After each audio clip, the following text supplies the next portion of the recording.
Are you ready to stand for Israel today? Hold on.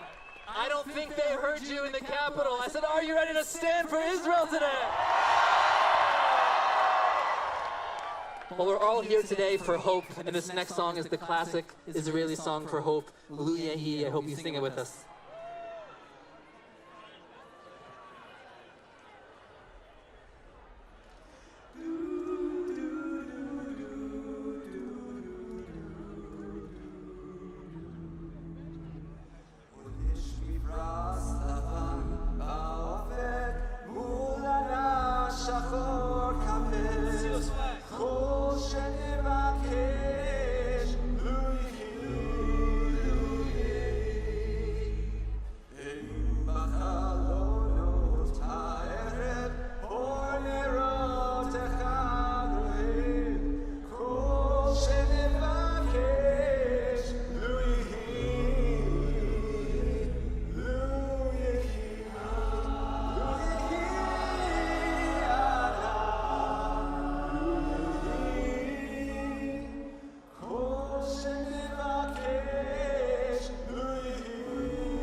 Thank you so much.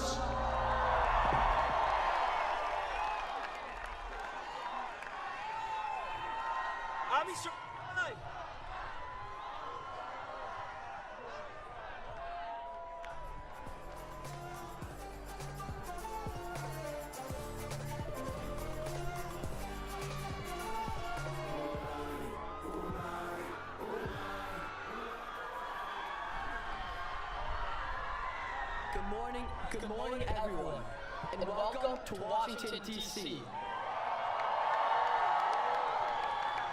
My name is Shama. I'm from New York. I'm a student at SAR High School, and I spend my summers at B'nai Akiva's Camp Stone. Hi, everyone. My name is Courtney Sachs.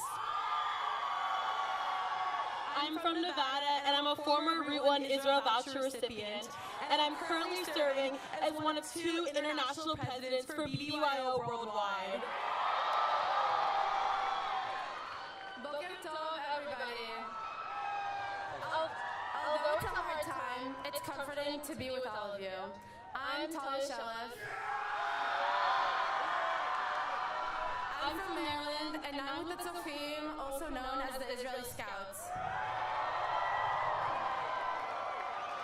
We want to welcome you all and the tens of thousands still arriving to our nation's capital for this important and historic moment. When word of a national march for Israel in Washington reached us and our peers, we knew we had to step forward. Generously supported by Route 1, today's Student United for Israel pre-show highlights the difficult frontline that middle school, high school, and college students have been on since October 7th.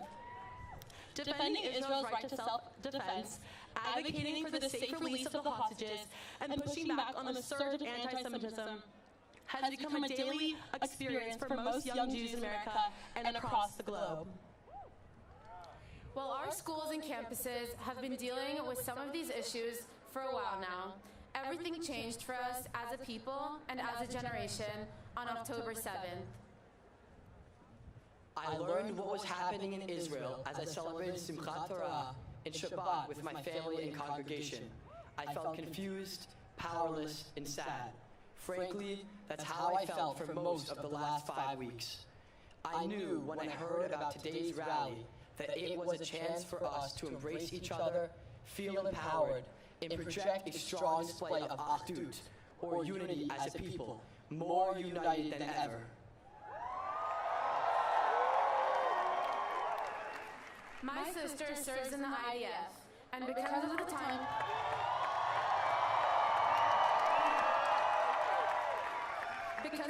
differences, we often experience something simultaneously, but hours apart.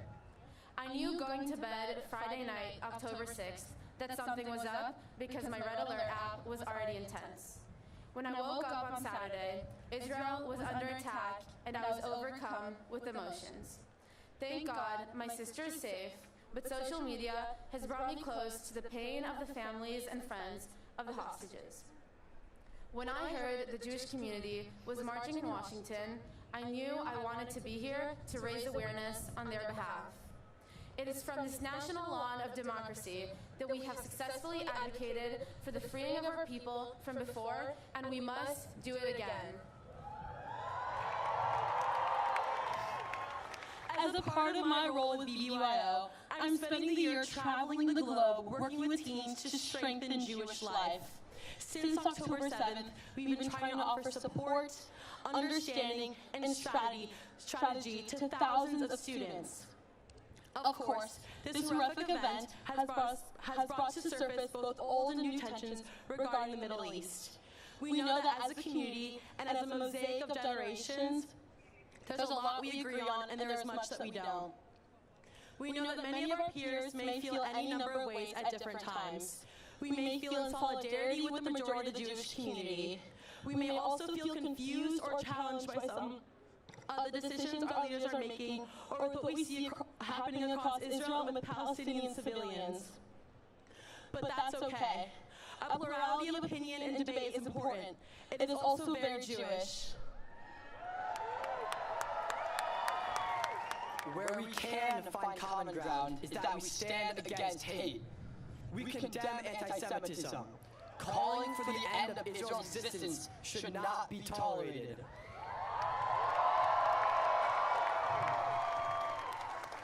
Jews around the world should be free of fear and have the same rights and respect as anyone else.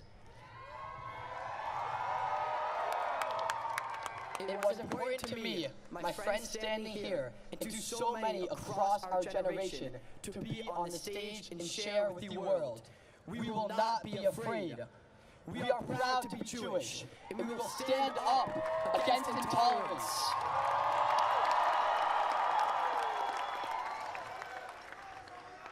Today's historic program begins with a focus on us, the Jewish community's youngest generation and future leadership.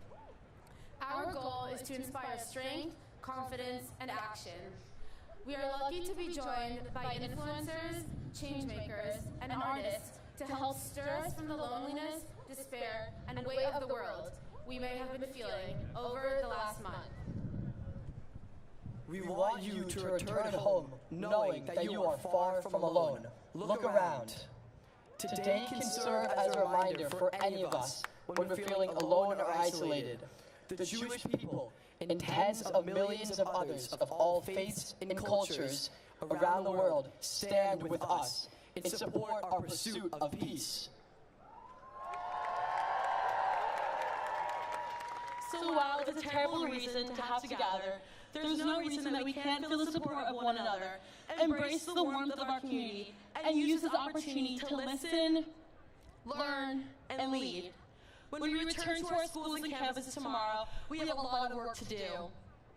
But as it has been Jewish tradition for millennia, we refuse to stop celebrating when we're together. We refuse to pause any practice of Judaism. And despite all the good and the bad, we we will never stop choosing life.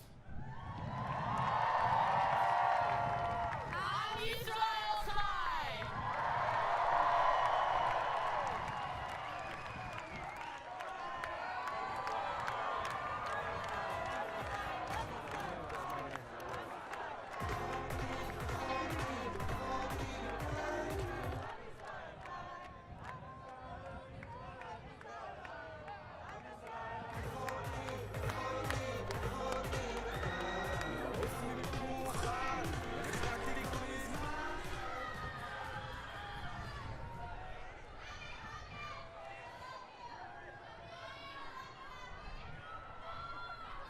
Friends from all over, and Jewish students from across North America, please welcome to the stage spoken word poet Talia Boner, and an ensemble of high school and college student activists working with thousands of their peers to support Israel, advocate for the freedom of the hostages, and combat anti-Semitism on their campuses and in their communities.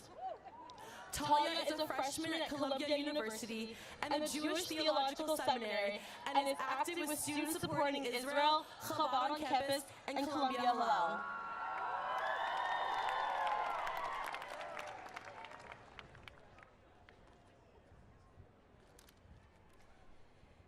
It's been 38 days. That's 1 month plus a week since our lives turned upside down and the world turned their cheek. I wake up each morning racked with worry the world feels bleak as we fall victim every day to baseless hatred and constant critique.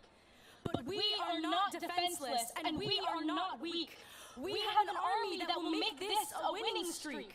We are modern-day Maccabees, strong and unique. And we have each other and the power to speak up about justice and to fight for what's right, to give voice to the victims swallowed up by the night. Like you, I am a Jew, and I am a proud one too.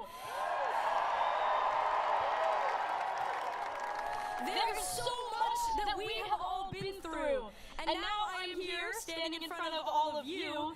So what are we here to do? What brought you to this place on today of all days? What is it that you all have to say?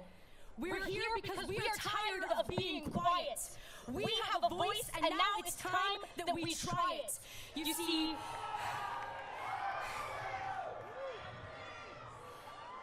this is not only about our tiny home across the sea and the soldiers who fight every day to keep Israel free.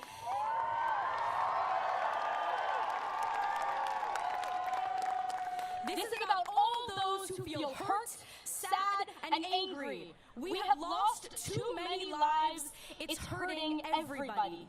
Both Palestinian and Israeli, we all deserve dignity. This is about Jews around the world in every community. This is about those of us who make up the rest of our family tree. This is about my friends at Columbia and the Jewish Theological Seminary. This is about students on campuses where they don't like what they see. This is about day schools and youth groups and gap years and camps and our chosen family. This is about you and this is about me. This is about all of us who came from around the country to cry out in the face of insanity. We are Jews proudly, and we will defend Israel loudly.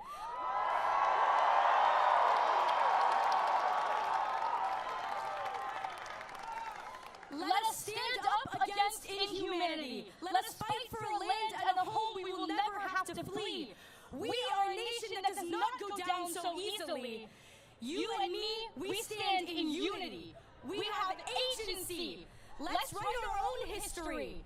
Let's make our own destiny.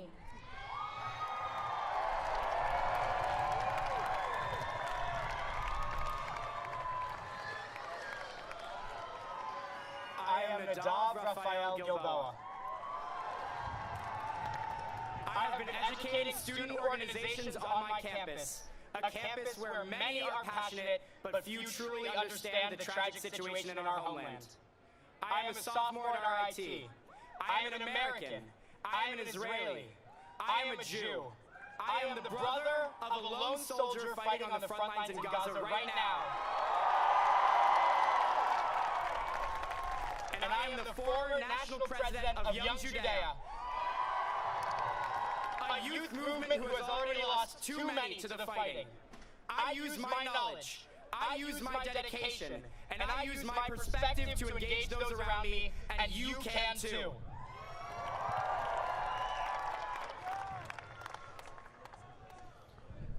Hi everyone, I'm Logan. I'm from North Carolina, and I'm planning to visit Israel with Route 1 next summer. I'm one of 6 Jews at my boarding school. So, access to community over the last 5 weeks hasn't just been hard, it's been impossible. But on October 8th, I put on my kippah, and I haven't taken it off since, not for myself,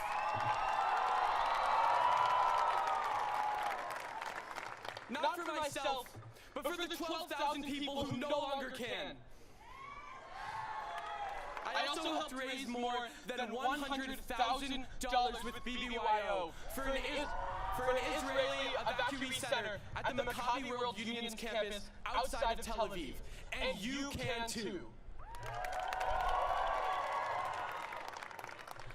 I'm Bali.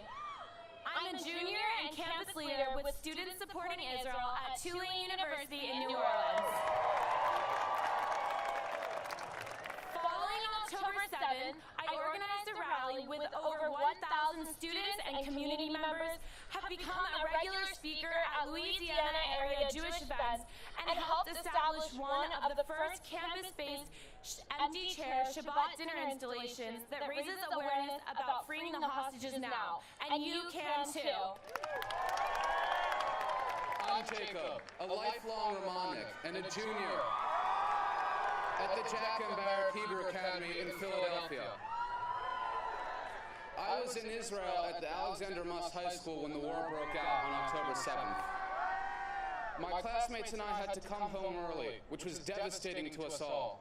Disappointed but not defeated, my AMHSI friends and I organized a massive fundraiser for the Jewish National Fund, and we've raised over $147,000. I'm looking forward to returning to Israel this summer with Ramah Seminar, and you can too. Hi everyone, my name is Emma Zedner, and I'm a World Jewish Congress Fellow, a former International Nasiya for BBYO, and I'm honored to currently serve on Hillel's International Student Cabinet. At Hillel, we've been focused on organizing events to foster Jewish community on every campus in North America. We're working with students across the globe to build and access resources for curriculum for university leaders to use so that our campuses are safe learning environments that can respectfully host effective and meaningful discussions. And you can too.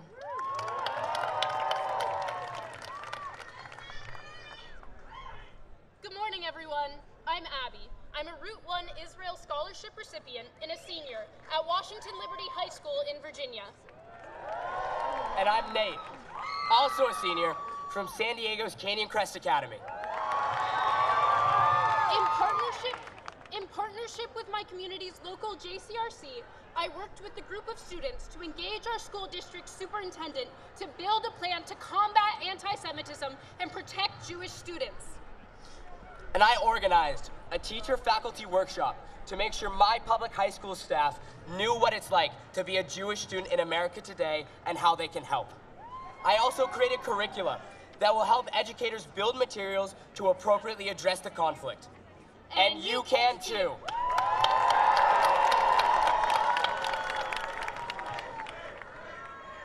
And I'm Zara Rosenbaum, a senior and student council president at Maryland's Berman Hebrew Academy. In my high school, I helped lead the effort to organize Shabbat deliveries to local families of lone soldiers, facilitated actions to help support the families during this time, and encouraged students to frequently contact our elected officials and representatives. And you can too.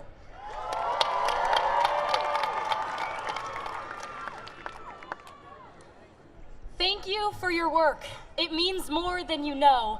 Though the work that we do feels ever so slow, steady we work towards a better tomorrow.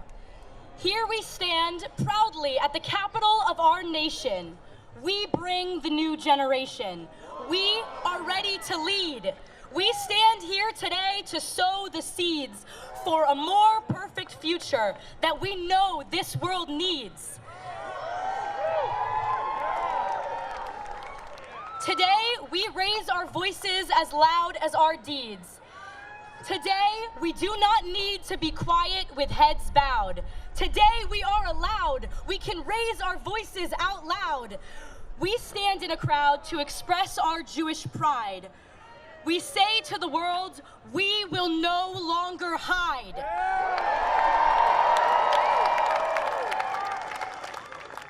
Let our voices ring out, echoing far and traveling wide. We will not be denied. As we stand alongside, together our voices amplified, and we will be heard. We sing for Israel, our voices sweet like songbirds, and we will be heard. Our love for our homeland transcends more than words, and we will be heard. Hear us now, hear our message word for word. Today we raise our voices loud to the world, and we will be heard. We will be heard.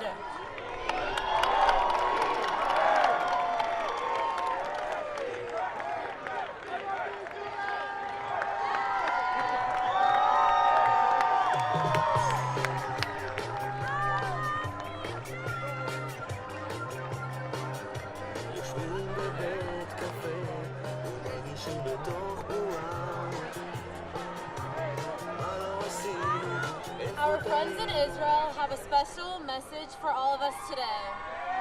Please turn your attention to the screens to hear from our fellow students in Israel.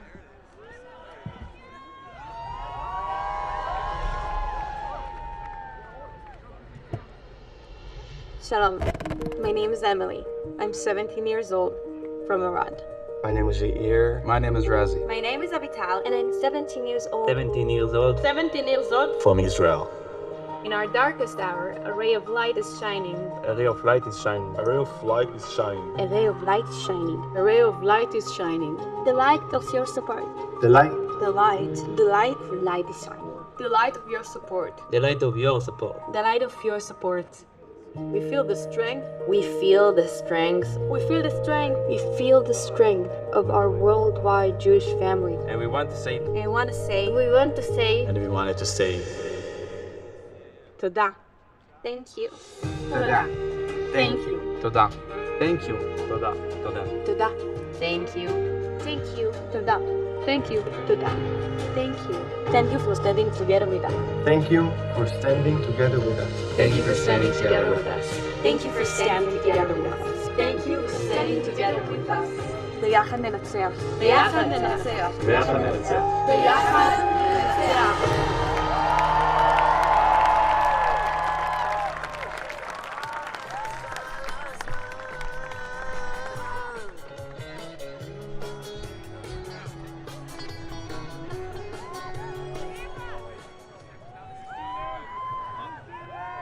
Fellow marchers, New Yorkers, and Jewish students from across the world, please welcome the Honorable Congressman Richie Torres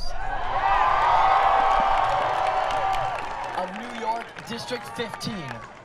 Congressman Torres is one of Israel's strongest supporters and most consistent supporters in Congress.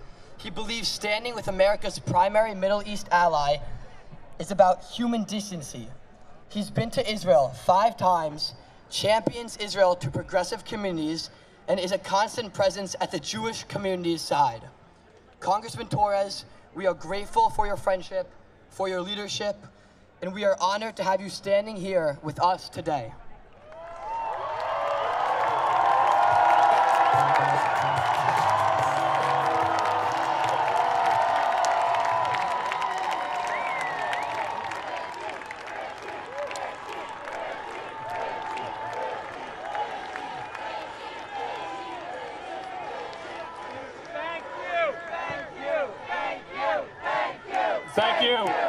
My name is...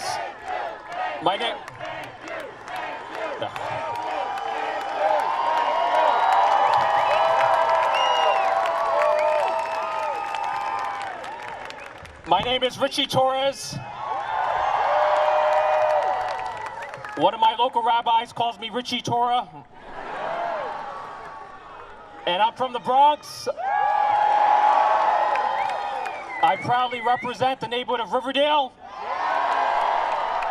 Wonderful schools like SAR. But today I'm not here only as a Bronxite. I'm not here only as a New Yorker. I am here as an American to defend one of our greatest American values, the U.S.-Israel relationship.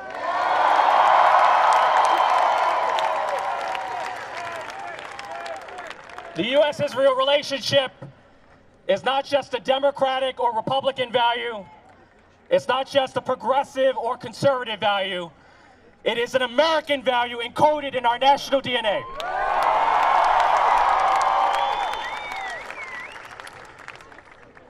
October 7th was a crime against the Jewish state, indeed against humanity, so barbaric that it cannot be ignored. It cannot go unpunished. Hamas must be brought to justice.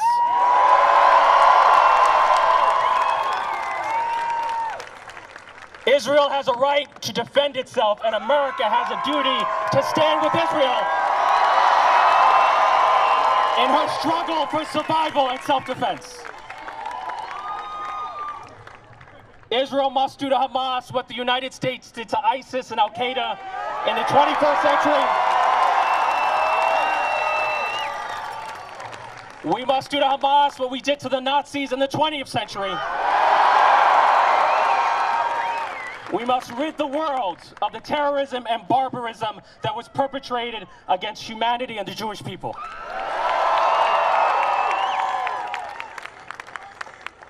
Now, we know that the narrative has shifted against Israel.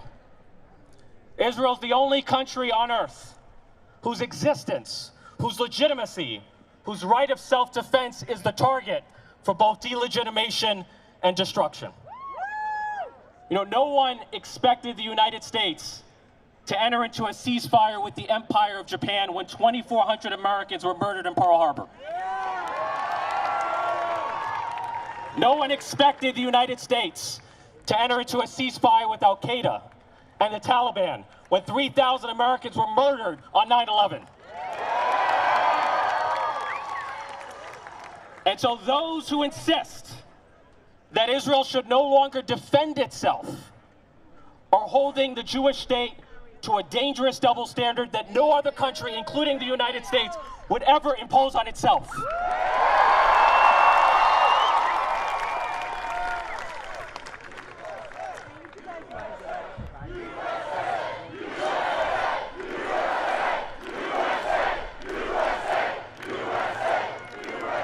I want to be crystal clear.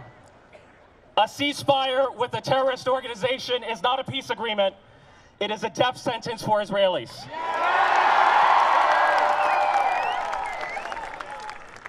Now, not everyone who's calling for a ceasefire wants Israel to cease to exist, but everyone who wants Israel to cease to exist is calling for a ceasefire. Hamas and Hezbollah and the Islamic Republic of Iran are all calling for a ceasefire. Our answer to them is no.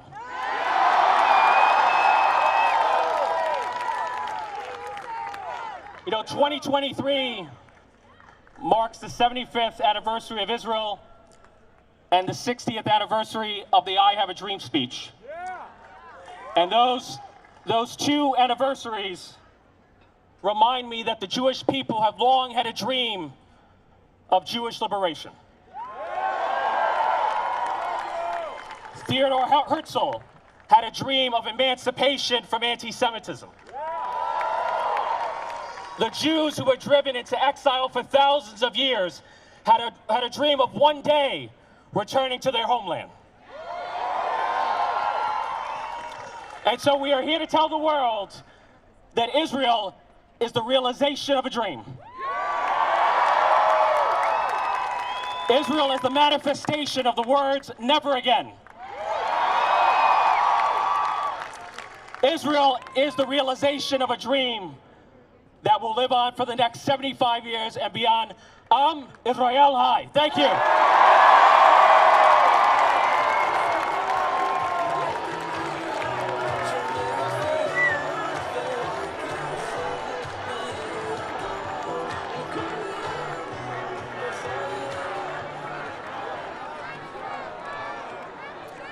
You probably know our next guests because they're known all over the world. With more than 9 million followers on TikTok and nearly 3 million fans on Instagram, Montana Tucker has grown her platform from being a global entertainment star to becoming a leading advocate for the Jewish people. And alongside Montana is a widely celebrated defender of Israel's right to exist in self-defense, Brett Gelman, who you may know as Murray from Netflix's hit series Stranger Things. Please join us in welcoming these two icons to the stage.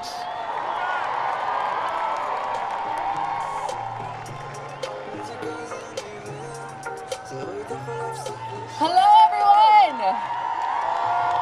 How are we doing today? There are a lot of you out there. I think we could be a little louder. I said, how are we doing today? There you go.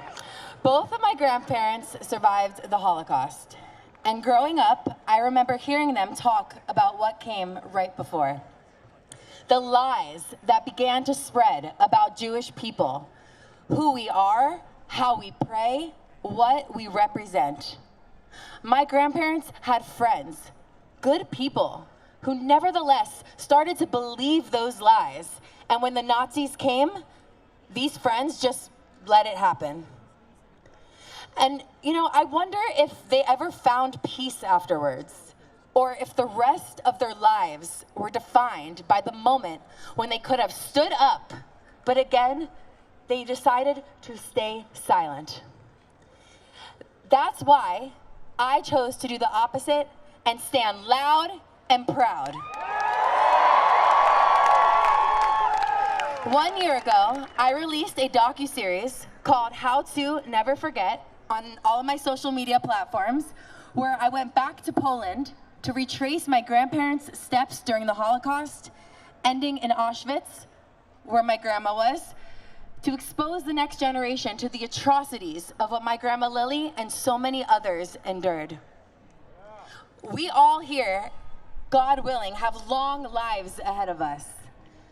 But I look around at what is happening, and I wonder if the rest of our lives will be defined by what we chose to do in this very moment. These lies, they're spreading again. The violence is rising again. The threat is real again. And us young people, a lot of you guys are a lot younger than me, you guys have a choice to make. They can stay silent. They can let the lies spread. They can let it all happen again. Or they can stand up and stand together. They can stand together on behalf of Jews in Israel and around the world who no longer feel safe at school, at work, and especially online. They can stand together on behalf of their friends who are seeing one hateful comment after another whenever they scroll through social media. They can stand together on behalf of the victims of October 7th and the hostages that are being held by Hamas. That is why I'm here, and that's why every single one of you guys are here, to stand up, to be heard. And that's why I hope that all of our friends will be there for us, that they will choose to stand with us. This is a moment that we will all remember forever. And what we do right now in this moment will stay with us for the rest of our lives. Can you guys just say with me, Am Yisrael High.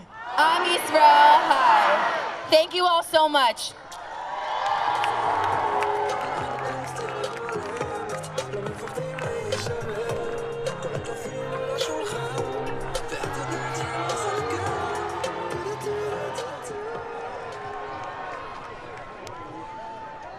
What is up, Mishpacha?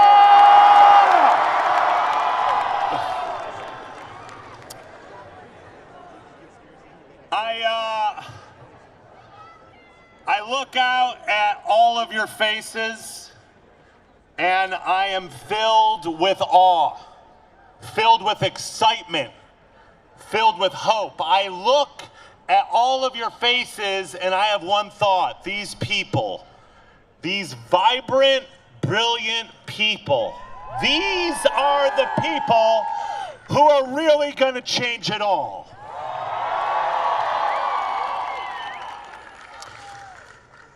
You know, I don't know about you, but a lot of friends turned their backs on me this month.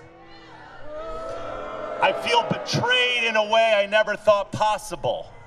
Most hours of the day, the lone... Mic check. I'll take it back. Most hours of the day, the loneliness is unbearable. But here's the thing. These so-called friends, they were never really our friends. They were never really there for us. They never really saw us for how we deserve to be seen. As beautiful, as special, as excellent. And the fact is, they might never see us for who we really are. But we see them. We see them now oh so clearly. We see that these oh so fake former friends are nothing but cowards. Cowards. Cowards who tell us we are violent, we are disgusting, we are inhuman, when all we have done is simply say that we have the right to live. Cowards that think they can make you run, make you hide. Cowards that think that they can scare you into forever silence and make you believe you are nothing, when the truth is you are anything but nothing. You are magnificent, you are superb, you are excellent.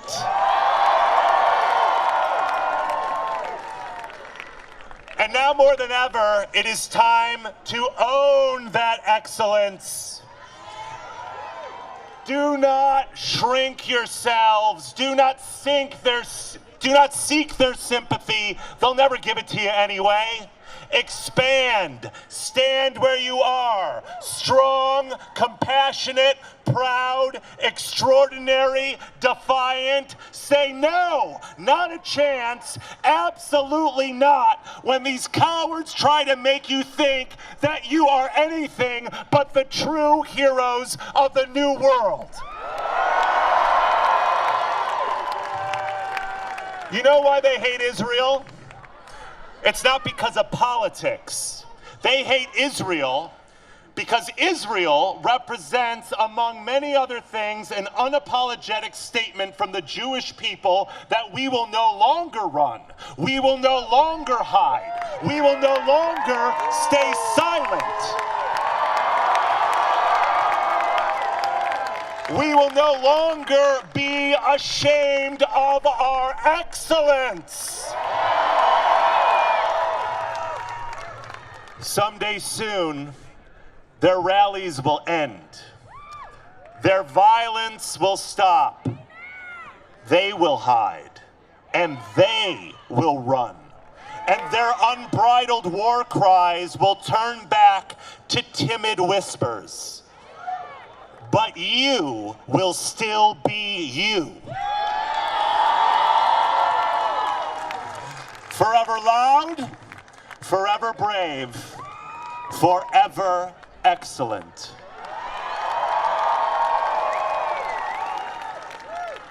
We don't need anyone else.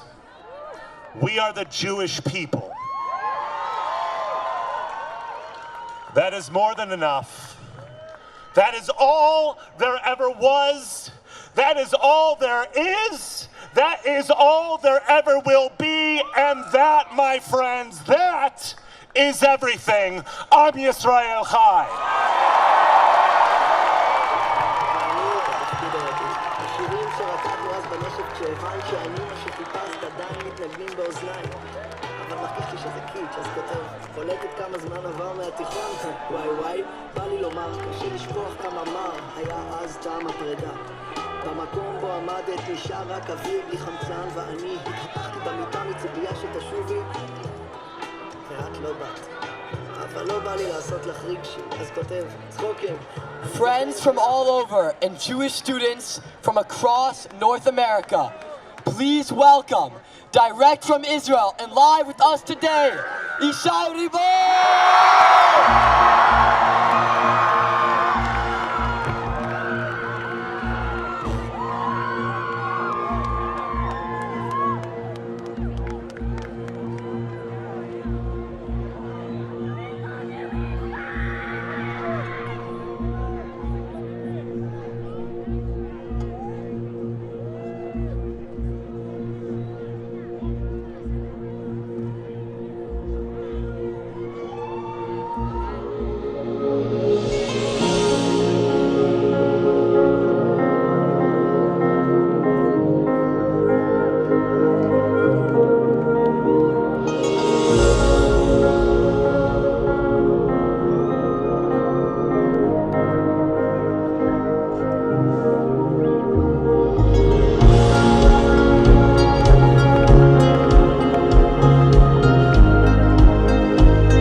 פנים להפנות יותר גם לא תירוצים גם לא תירוצים והלכתי לאיבוד בתוך שוק הומי אדם עמוק בתוך זוטו של ים אבל אני יודע שלא תתייאש ממני לעולם שנסתי מפניך כמו אידיוט ברחתי להרים בניתי מסביבי חומות מגדלים חדרי חדרים חדרי חדרים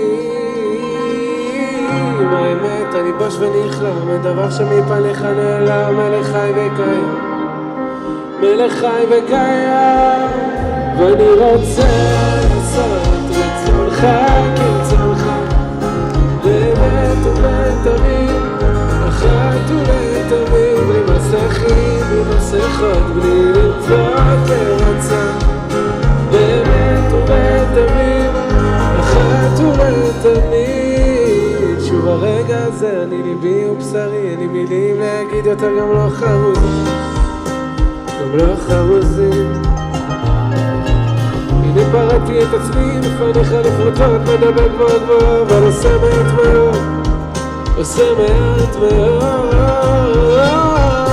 וחזרתי לסורי ושגיתי באומרי שוב לך תרש שוב לך תרש שוב לך תרש ואיכשהו סיפקת בידי שוב אני רוצה לעשות רצונך כרצונך באמת ובתמיד אחת ולתמיד בלי מסכים בלי מסכות בלי לרצות לעצור באמת ובתמיד אחת ולתמיד אני רוצה לעשות רצונך כרצונך באמת ובתמיד אחת ולתמיד בלי מסכים בלי מסכות בלי לרצות לעצור באמת ובתמיד אחת ולתמיד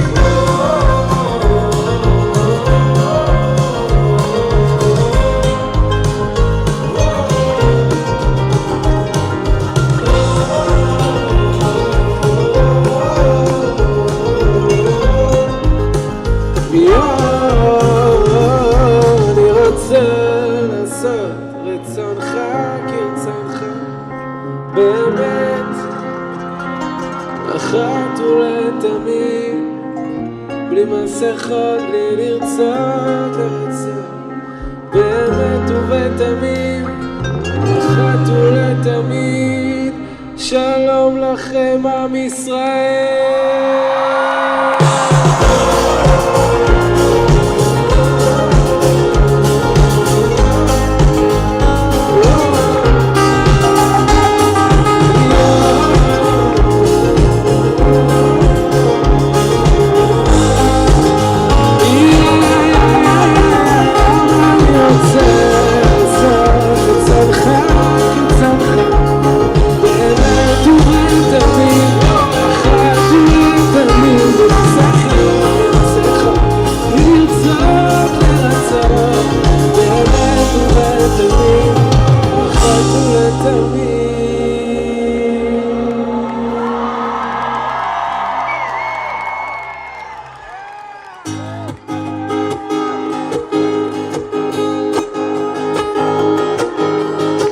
בסוף הכל יסתדר, בסוף הכל יסתדר על הצד הטוב, הטוב ביותר על הכל נתגבר, כן על הכל נתגבר חצי מלא ויש מי שמלא את החסר הבוקר יעלה השמש תזרח ציפורים כמו בסיפורים יזרמו שבח יופי יתגלה בין כך ובין כך לא תהיה יותר ברירה רק לחייך ונשמח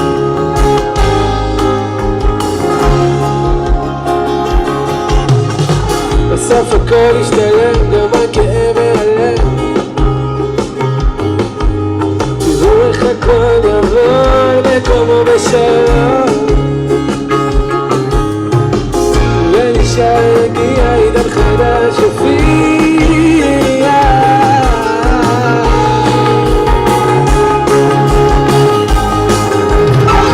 כן הבוקר יעלה השמש תזרח ציפורים כמו בסיפורים יזרמו שבח יופי יתגלה בכך ובין כך לא תהיה טוב רק לחייך ונשמח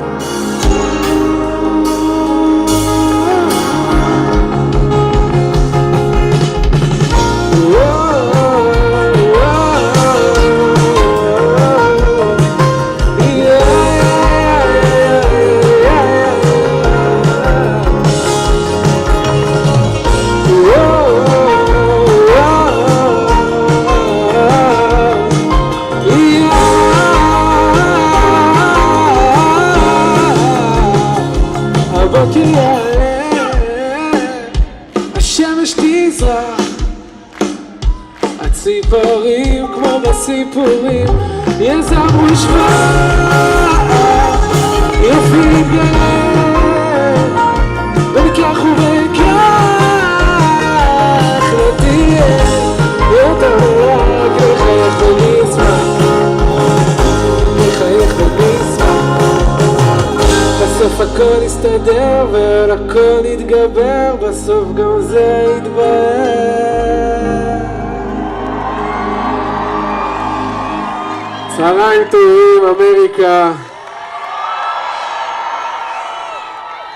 תודה גדולה כל הקהל היקר והאהוב שתומך בישראל תודה לאוהבי ישראל כשרואים את התמונה הזאת אי אפשר לא לחשוב שאנחנו בעזרת השם הולכים לנצח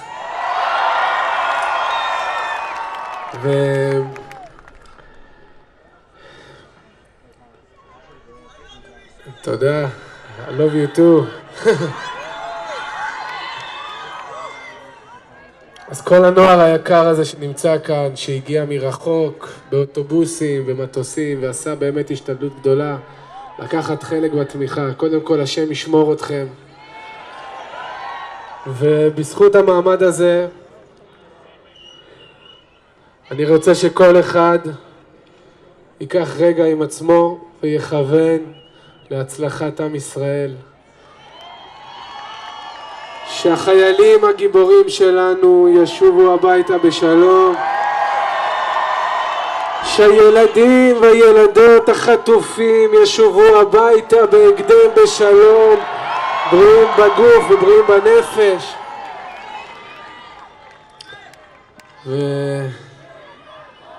ואני בטוח שהשם שמח בכם, שמח בנו, בערבות ההדדית הזאת, באחדות הזאת. יש לנו רק תפקיד אחד, זה לשמור על זה. את הביחד הזה, לשמור אותו לתמיד. אמן.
בלי לחסוך את אהבתו, מושיט את שרביטו לכל הפושט ידו. אני לא מעלים מעל צאן מרעיתו, גם כשאנו שברי כלים עודנו כלי חמדתו. תוכו רצוף אהבה, רצוף אהבה, ביתו צפוף לרווחה, צפוף לרווחה. ממציא לנו מחילה, לא רק בשעת הנעילה, לך דומיה תהילה.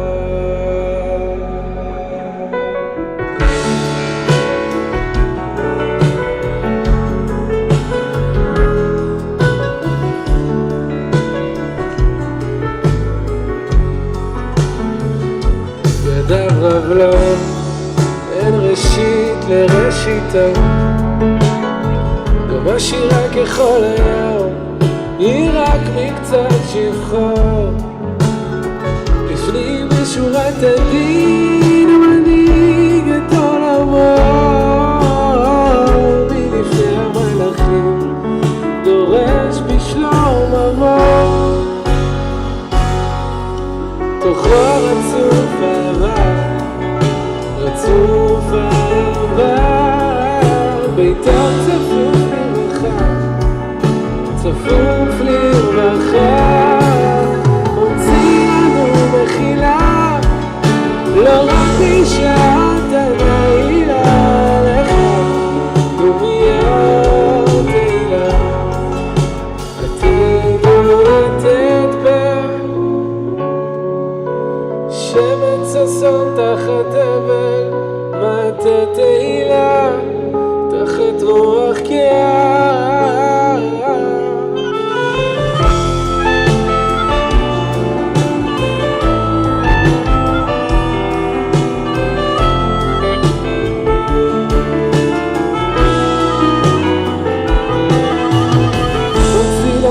מחילה, לא רק בי שאתה נעילה, לך דומיה נעילה.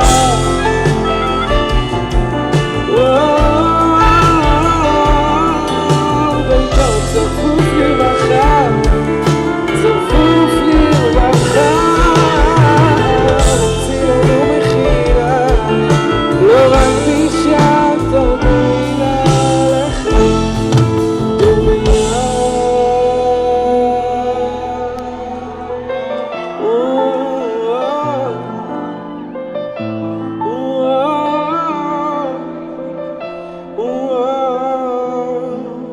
לך דומיה תהילה.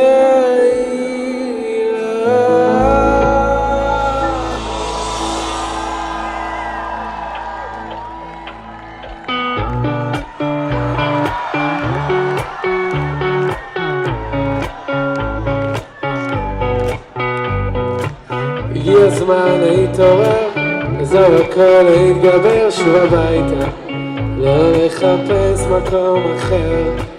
הגיע הזמן להשתנות, ומי פספסנו תחנות, אפשר לרדת, יש רכבת, חזרה לשכונות. כל אפשר כי נרצה, לחפש תמיד מוצא, גם אם הוא נמצא, יש שם בחד בקצה. נתת שמיים לא ננעלו, כשהבן קורא הצילו, אבא שבשמיים מגיע אפילו שעשינו משהו רע, הוא מוכן וסולח, מושיט ידו לעזרה, ונותן ברחמיו את הכוח לתקן ולשוב אליו.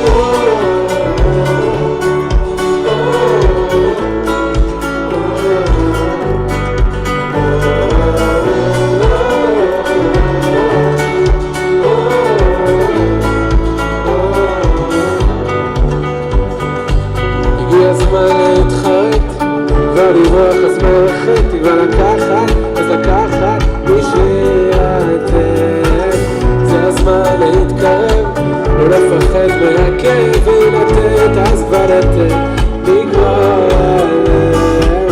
כאן אפשר רק אם נרצה, לחפש תמיד רוצה, גם אם הוא נמצא אי שם מלכת בראש איתו, שתות שמה לא ננעלו, כשהבן קורא הצילו, אבא שבשמיים מגיע אפילו שעשינו משהו רע, הוא מוכן וסולח, מושיט ידו לעזרה, ונותן ברחמיו את הכוח לתקן ולשוב. אפילו שעשינו משהו רע, הוא מוכן וסולח, מושיט ידו לעזרה, ונותן ברחמיו את הכוח לתקן ולשוב אליו.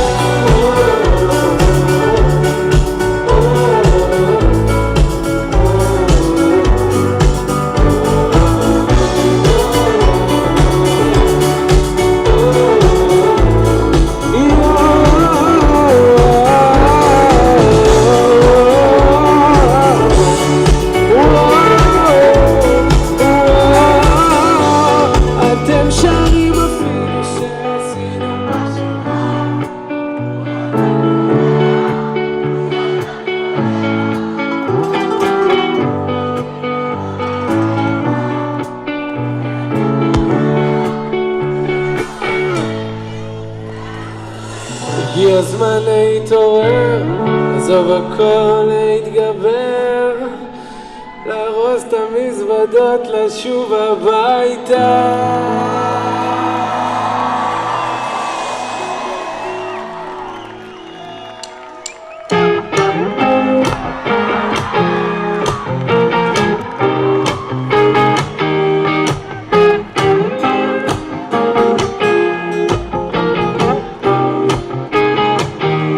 תשאיר בי את האור, תוריד ממני את הגשם, היה לי ים זמן לנוח, התרגעתי קצת בעצם, במרחב הפתוח רואים באופק את השמש, אין ספק אני בטוח בסוף תתברר הדרך.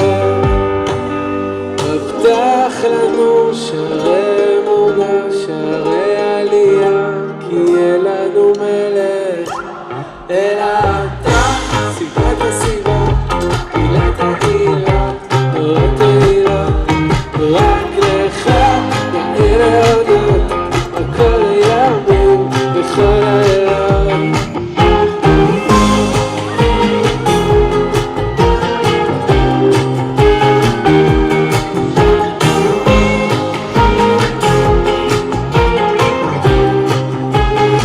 יצאנו מתיבת הנוח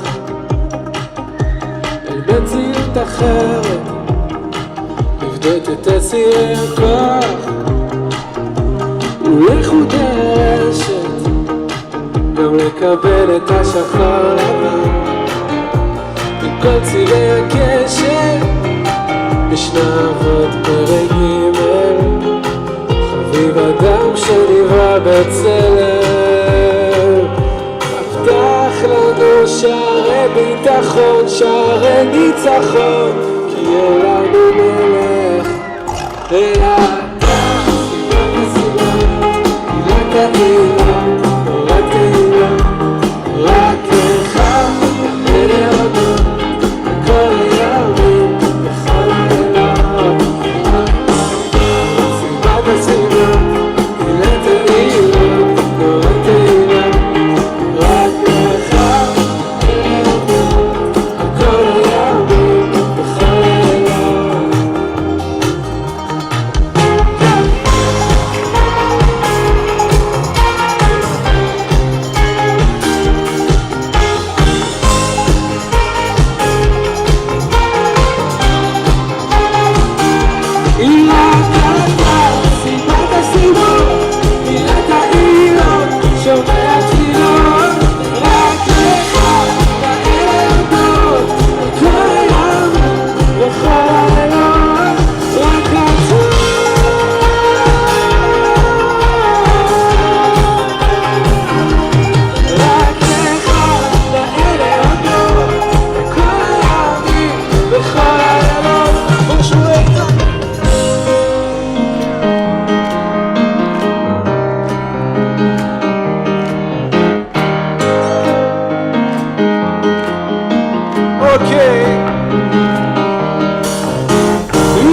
thank you, אני אוהב אתכם, השם ישמור אתכם.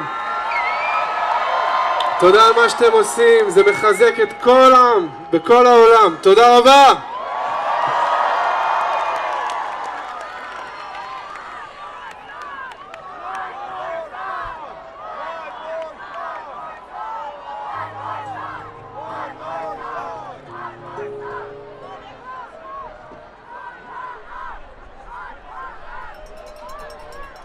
In the early morning hours of October 7th, thousands of Hamas terrorists infiltrated the area in Israel known as Otef Aza, the southern communities along the Gaza border.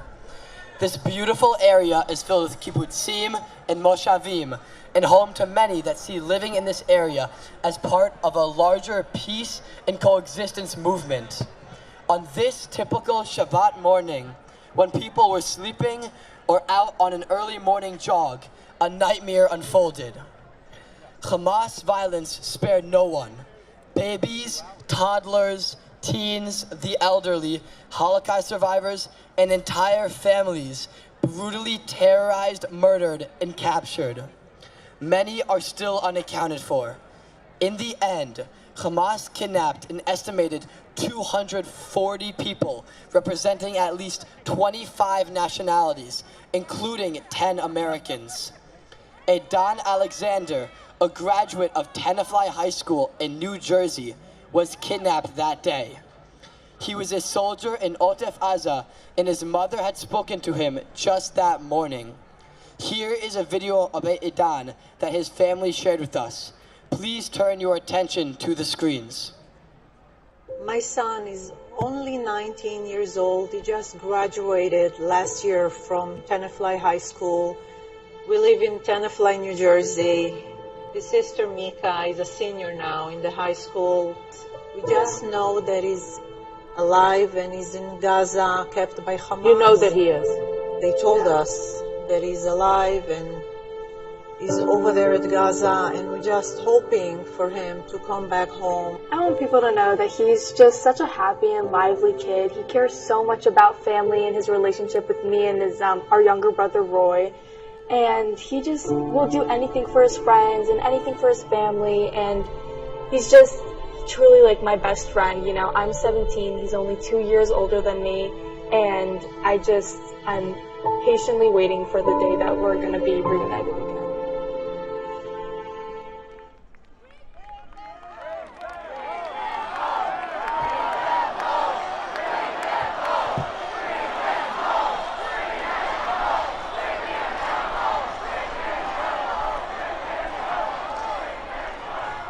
With us today is Mika Alexander, Edan's youngest sister. Mika is 17 and goes to high school in New Jersey. When her brother Edan was kidnapped, she was here in the US. Since that day, Mika and her family have been doing everything they can to bring Edan home. Mika is here to share with us what she and her family are going through and share a message with all of you. Mika, thank you for coming today. What can you tell us about Edan? How was it growing up as his younger sister? Growing up as Edan's younger sister, we've always seen how brave he was and how much he cherishes being with family. And when we were younger, we maybe weren't the closest, but as we got older, I started realizing how brave and extraordinary he was. And he always achieved what he wanted, and I will always look up to him till this day.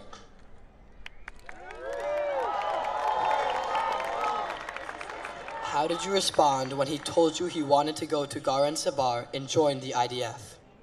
I mean, we always knew that his heart was with Israel, and he just always wanted to do something meaningful before he, went to college like his other friends. So this wasn't really a big surprise to us that he wanted to do something for his country and for his family.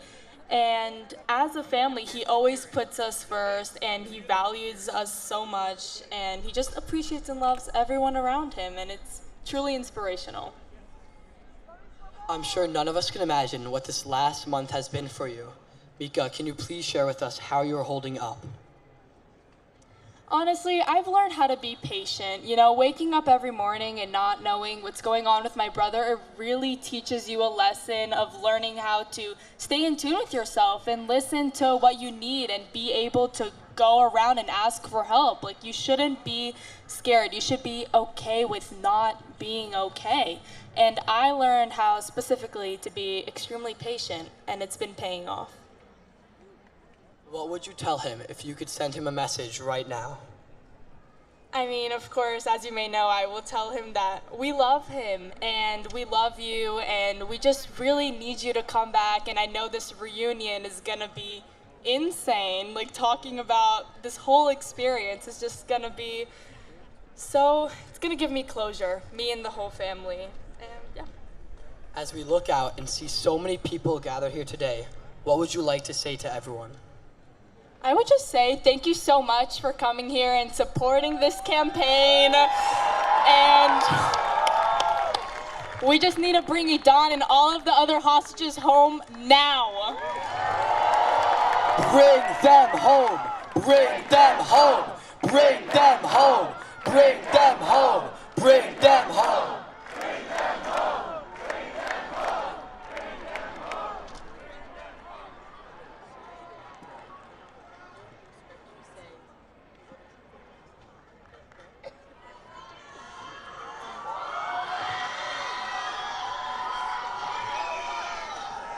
Bring them home. Am Yisrael Chai! Thank you, everyone! בבית קפה ומרגישים בתוך בועה מה לא עשינו, איפה טעינו, מה נשתנה יושבים בבית קפה אני מזמין עוגת גבינה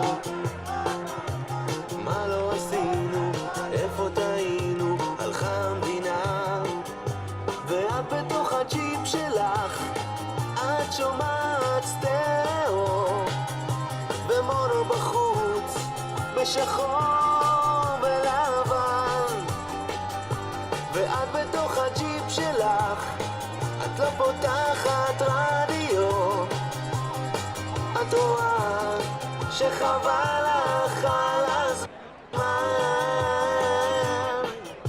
יושבים בבית קפה ומדברים על המצב מה לא עשינו, איפה טעינו ולמה עכשיו יושבים בבית קפה ומרגישים כמו בחול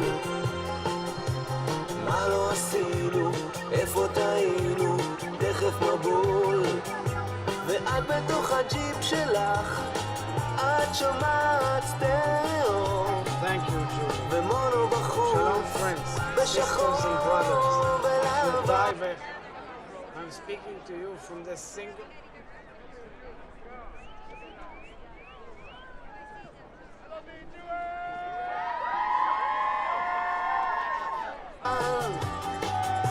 ואת בתוך הג'יפ שלך את לא פותחת רדיו את רואה שחבל לך על הזמן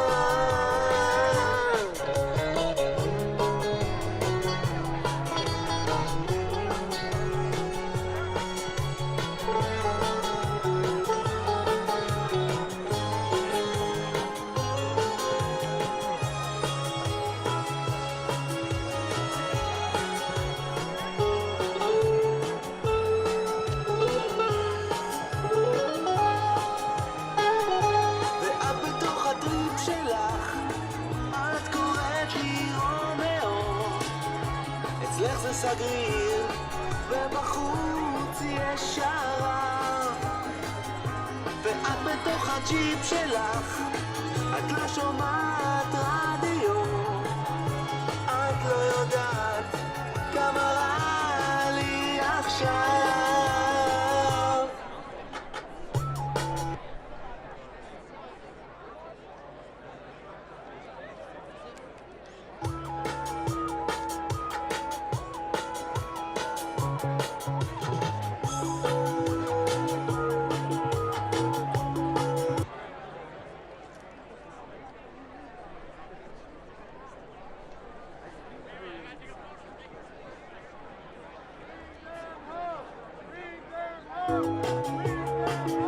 יושבים בבית קפה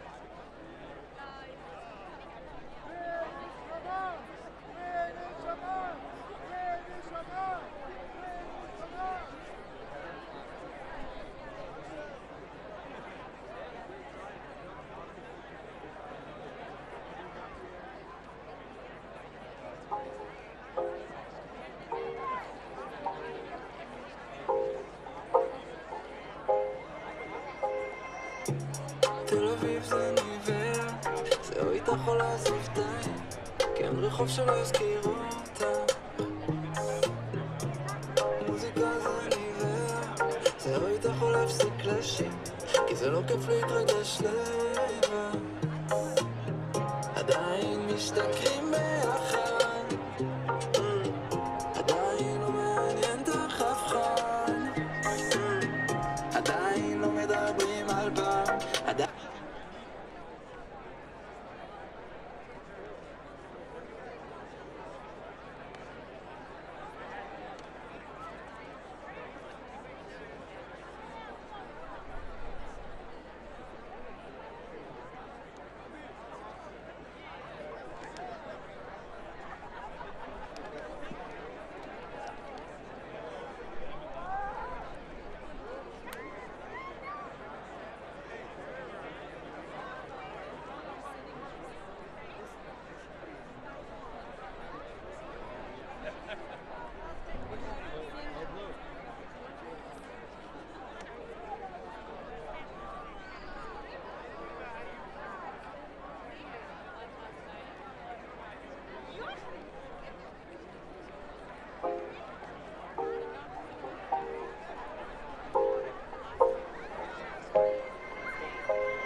תל אביב זה ניבר, זהו איתה יכול לעזוב די, כי אין רחוב שלא יזכירו אותה.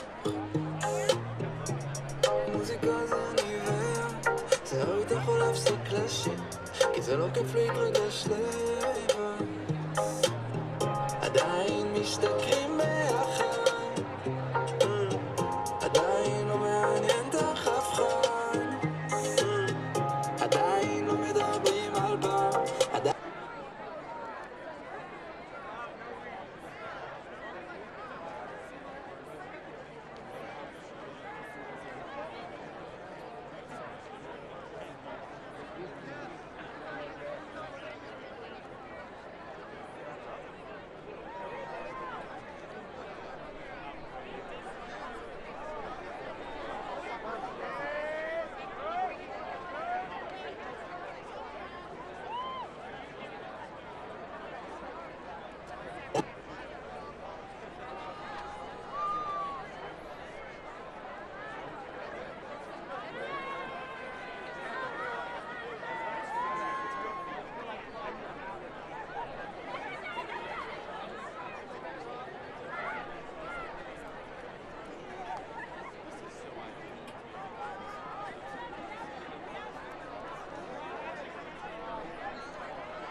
Hello, everyone. My name is Tova Feldshuh. My Hebrew name is Tova Feldshuh. And my Starbucks name is Tova Feldshuh.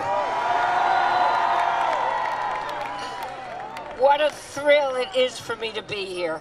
I've played big houses, but ain't never played anything like this. Thank you, thank you, thank you. We stand here in the tens of thousands today, and usually, even if you have 10 Jews, you have 10,000 opinions.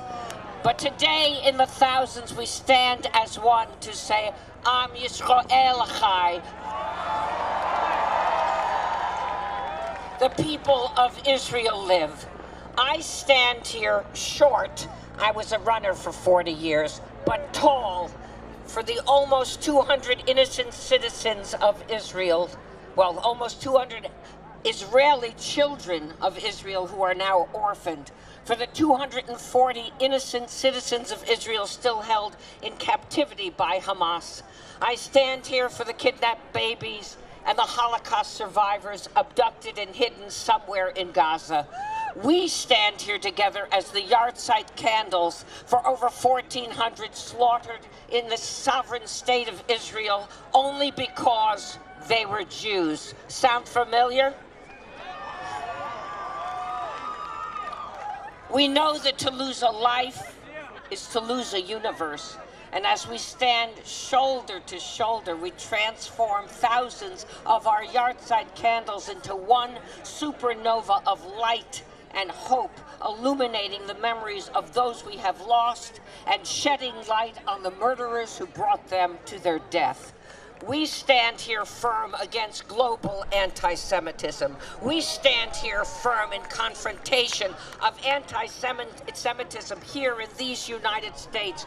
We stand here to say enough. Maspek, maspik. Our hearts also go out to the Palestinian people who have been used by and suffered at the hands of Hamas to further Hamas's savage agenda. We are now engaged in a battle reaching beyond any Arab-Israeli conflict. We are engaged in a battle fighting for a civilized world.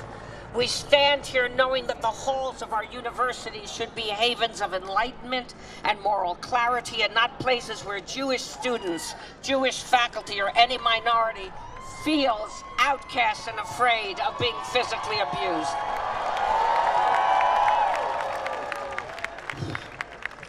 We know college and university presidents, and a righteous one is here today from Dillard, but we know the college and university presidents, if you remain weak, if you remain silent, you are complicit. As Einstein said, the world will not be destroyed by those who do evil, but by those who watch them and do nothing.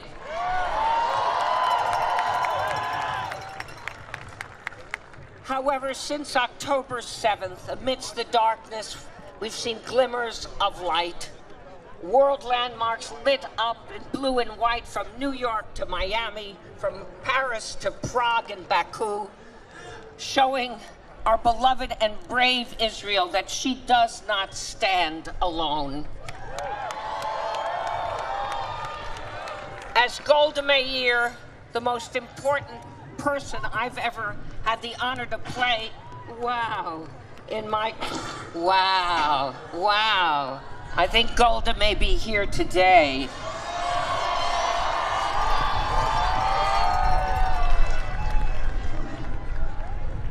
As Prime Minister Golda Meir said, some people love you, and some people love you and show up. You show up, and that makes all the difference. Indeed, the people of Israel live. So breathe with me now and repeat with me 3 times. Am Yisrael Chai. Am Am Yisrael Chai. Am Yisrael Chai. Thank you. God bless you.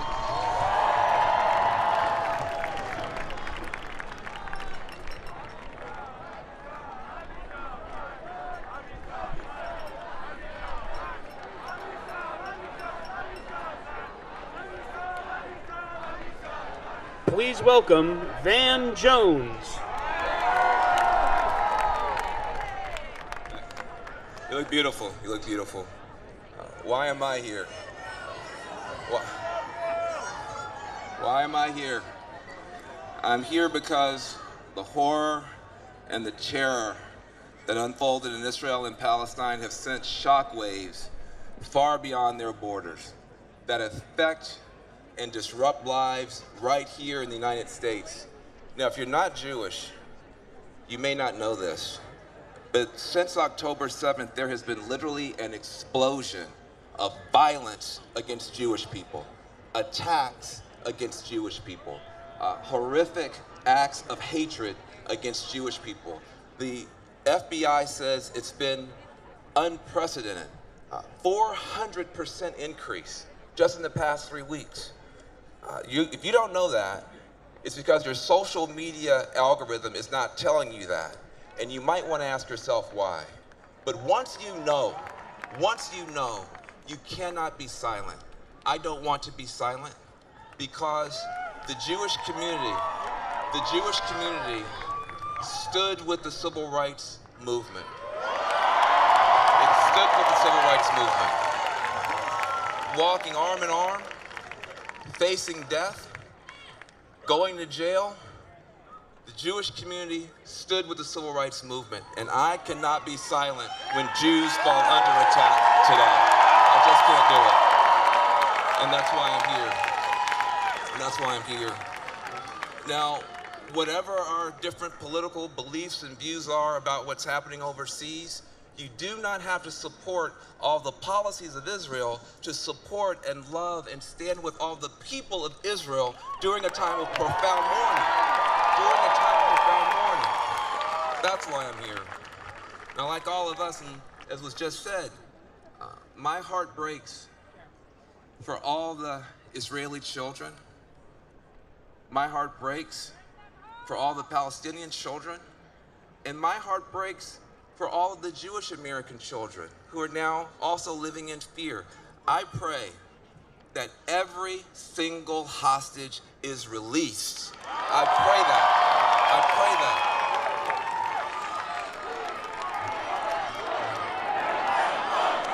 Bring them home. Bring them home. Bring them home. And I also pray that Hamas ends its reign of terror. I pray that. And I have to say, I'm a peace guy. I'm a peace guy. I pray for peace.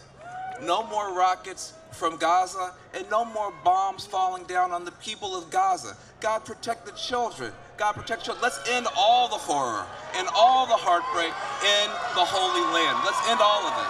Let's end all of it. But I'll be honest in closing. When I think about what's happening over there, I don't feel powerful to do something about what's happening over there. What I do feel powerful is to maybe do something about what's happening here. Let's take a stand here against anti-Jewish bigotry. Let's take a stand against Muslims. Let's take a stand here against hatred. Let's take a stand here against hatred of all kinds. I don't want any Jewish mother to be afraid here to drop her baby off at the JCC. I don't want that. I don't want that. I don't want any Jewish son to be afraid to leave his dorm room and go to the Hillel Center for a meal. I don't want that. I don't want that. And I don't want any rabbi tonight to have to go and buy an extra can of white paint just to be able to paint over a swastika on a synagogue tomorrow morning here in the United States. I don't want that. I don't want that. And I definitely don't want any Jewish daughter, which I just learned, to change her name in her rideshare app because she's afraid for her driver to know that she is Jewish. That should not be happening here. That should not be happening here. So, no matter what happens anyplace else, we can do better here. No more horror there. No more hatred here. You are not alone. Thank you very much. Thank you very much.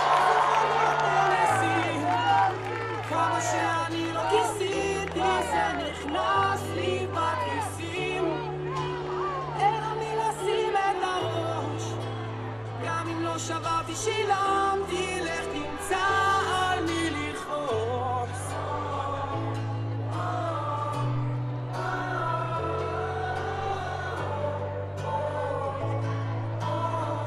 אין אוויר בשמיים, איך אפשר לנשום?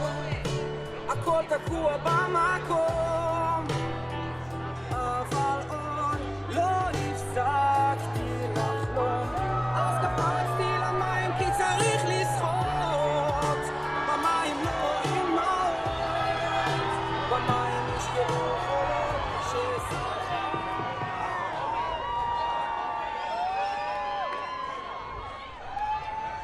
Oh, say can you see by the dawn's early light what so proudly we hailed at the twilight's last gleaming, whose broad stripes and bright stars through the perilous fight o'er the ramparts we watched were so gallantly streaming, and the rockets' red glare, the bombs bursting in air, gave proof through the night that our flag was still there. Oh, say does that star-spangled banner yet wave o'er the land of the free and the home of the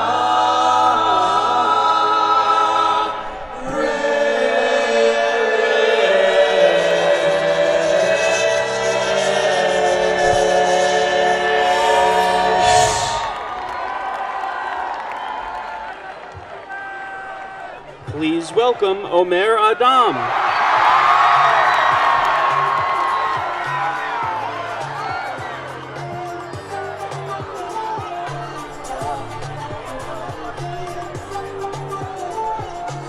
למה ככה עצובה, בלילות לא ישנה, כל היום במחשבות, והלב לא יכול לשכוח. כשהיית ילדה קטנה, אז אצלנו בשכונה, מסתובבת ברחוב, כולם שואלים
להיות עם חופשי בארצנו,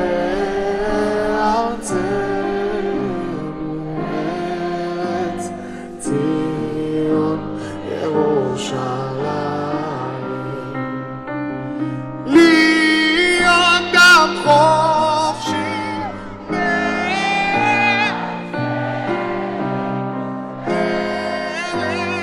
ציון ירושלים.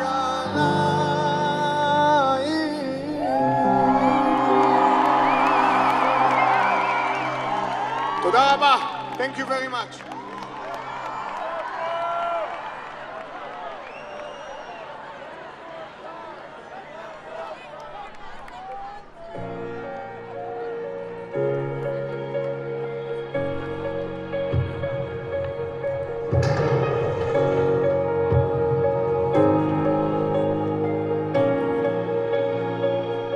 Anatoly Sharansky has fought heroically, alone, under tremendous pressure, as a proud Jew, as a freedom-lover person, as a man with a mission.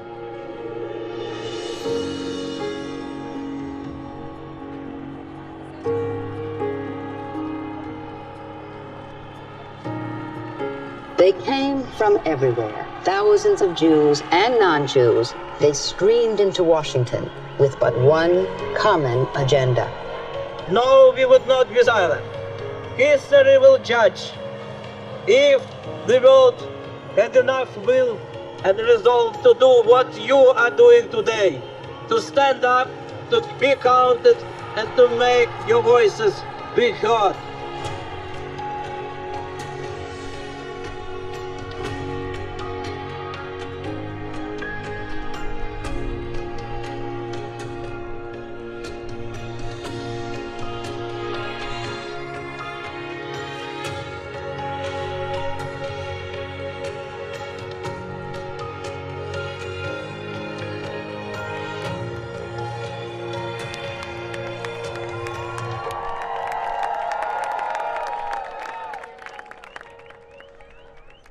Please welcome Natan Sharansky.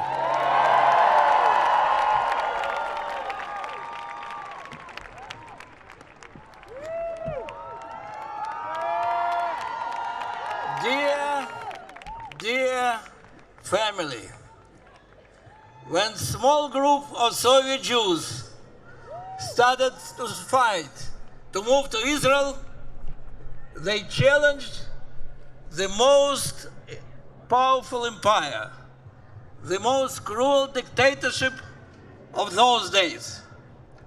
And that's why many people thought that their struggle, our struggle, is doomed. How can few men and women bring down the empire on their own? But the fact is that we never thought that we are alone. We knew the Jewish people and the state of Israel is with us.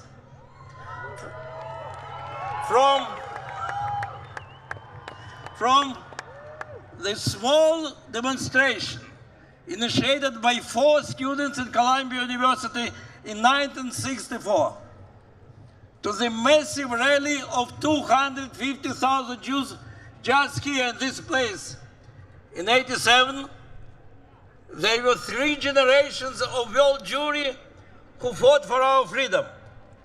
Many of your grandfathers fought for our freedom. Many of your parents fought for our freedom. Many of you fought for our freedom. And that's what made all the change. So, when in the long years in prison, I was told again and again that I'm alone, that I'm abandoned, that we failed. It was enough for me simply to remember all those faces of Jews from America, from Britain, from Canada, who were coming to us, to Moscow, to support us, to understand that KGB is lying. Because you were bringing so much love and so much strength to us. This picture of one Jewish fighting family was always in my head. And that is why it was so clear that whatever will be my personal fate, the outcome of our struggle can be only our victory.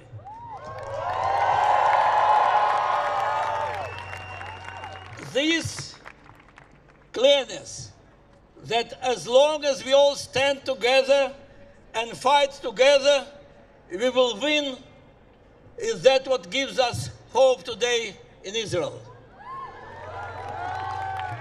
Because we in Israel go through difficult days. We go from one funeral of the soldier who fell fighting against Hamas yesterday, and another funeral of the family who was tortured and killed 5 weeks ago, but was identified only now. And in between, you go to the family whose children were kidnapped, became hostages. And wherever you go, you hear more and more stories about torture and murder. How you keep going? You keep going by doing it together. When our brave soldiers, real brave soldiers, are fighting, knowing very well that they fight for the future of Israel and Jewish people. When all our country, in solidarity, in mobilization, in devotion, is embracing them, we know we again are one fighting family. Family which is so strong, which has so much love. And you know that there is only one outcome in this battle, our victory.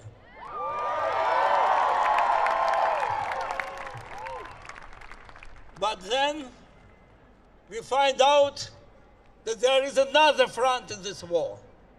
And it's not in the tunnels of Gaza, not on the hills of Galilee, but in Harvard, in Yale, in Penn, in Columbia, in all those places who are supposed to be the bastions of enlightenment and wisdom.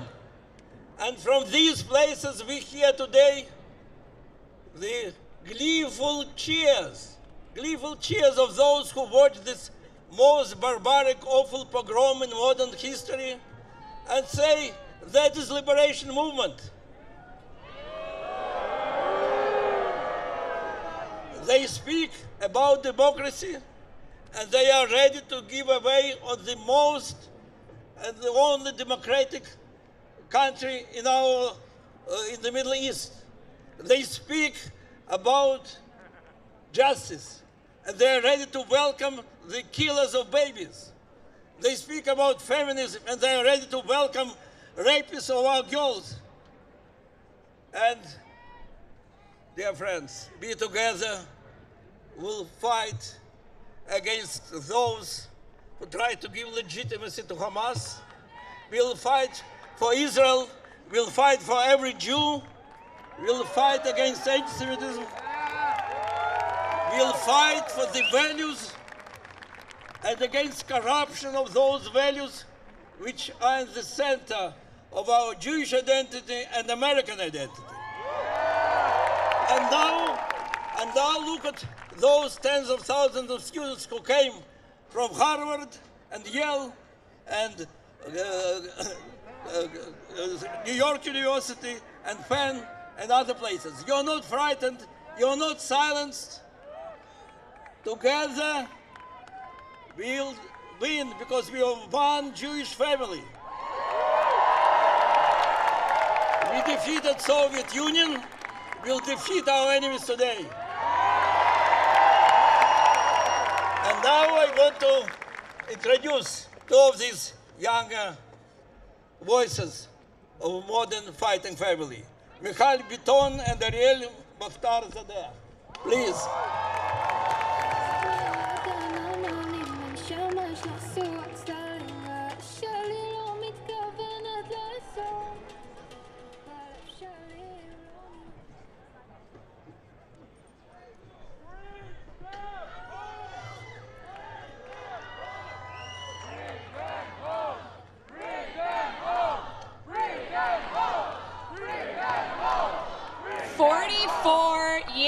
ago, my family and tens of thousands of Iranian Jews were forced to flee from the country they had called home for generations.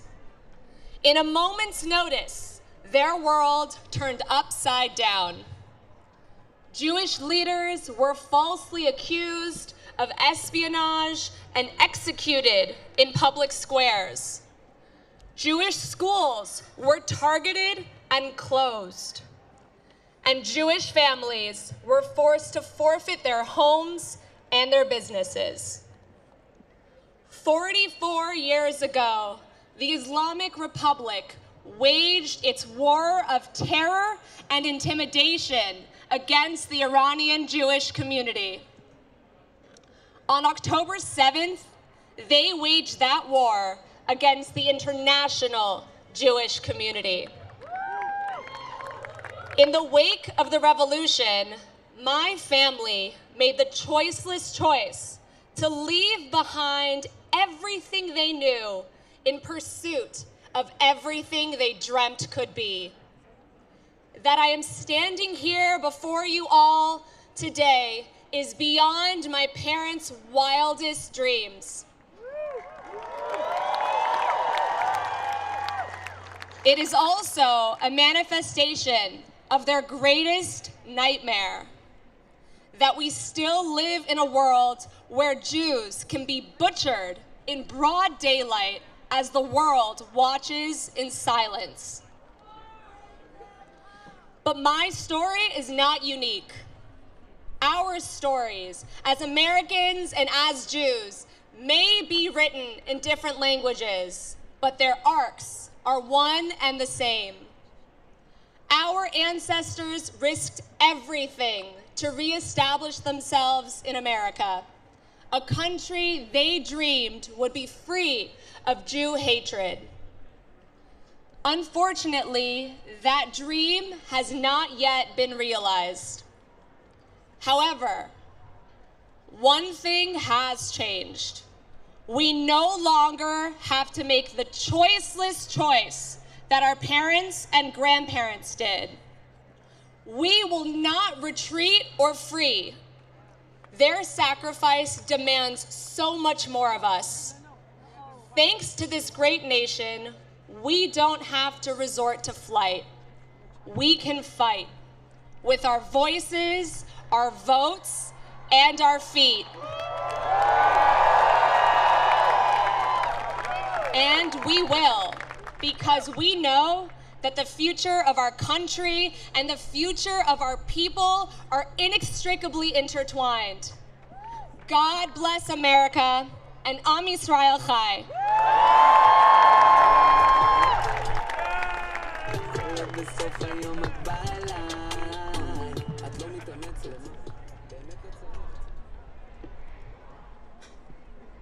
My name is Michal Biton. I stand here as a Latina immigrant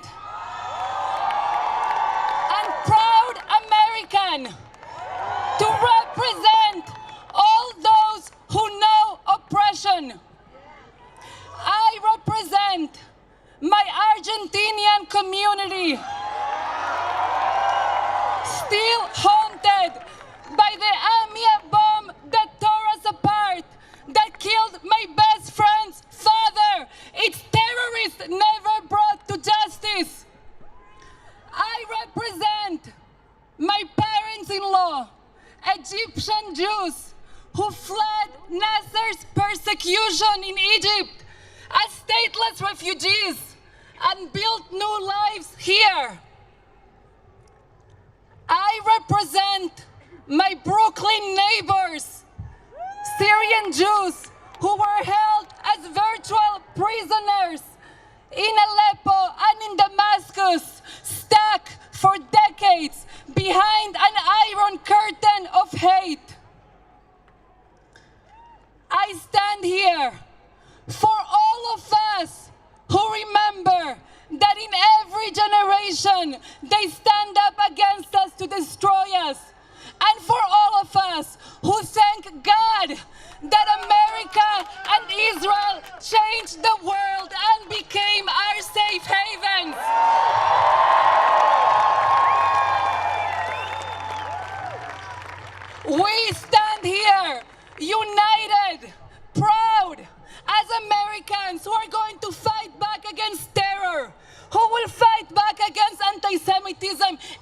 everywhere, in our streets and in our universities. We stand here in support of Israelis whose fathers and mothers and brothers and sisters and sons and daughters and friends were murdered or taken captive. We stand here in support of our Israeli nation, who has stood up like a nation of lions, a nation of lions, to liberate Israeli and Palestinian children from the nightmare of Hamas. We stand here in the capital of this extraordinary country that has blessed us with freedom our ancestors could never have dreamed of. Here, in this promised land that requires each and every one of us to pursue and expand freedom with all of our might.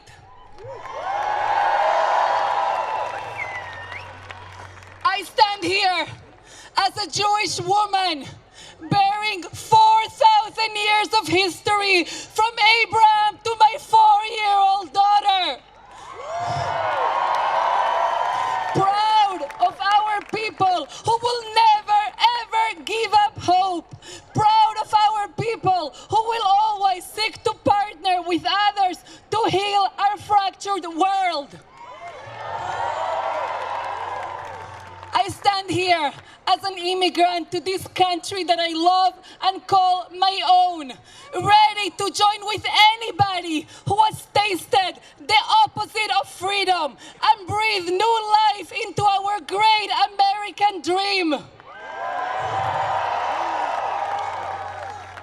This is our calling.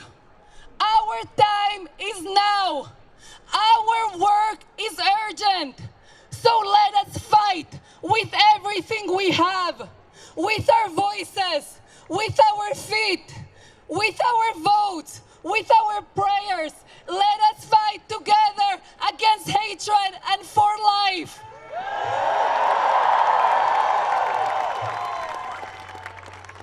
May the one above bless us with the courage and the strength to write a new chapter of peace and freedom in this nation, in Israel, and around the entire world. Please welcome the chair of the Board of Trustees of the Jewish Federations of North America, Julie Platt. I'm looking out at over 200,000 gathered here today. Thank you for coming. Today, our thoughts are with the victims and survivors of October 7th, with the innocent Israeli and Palestinians suffering because of Hamas's terror, and with the families with empty seats at the dinner table.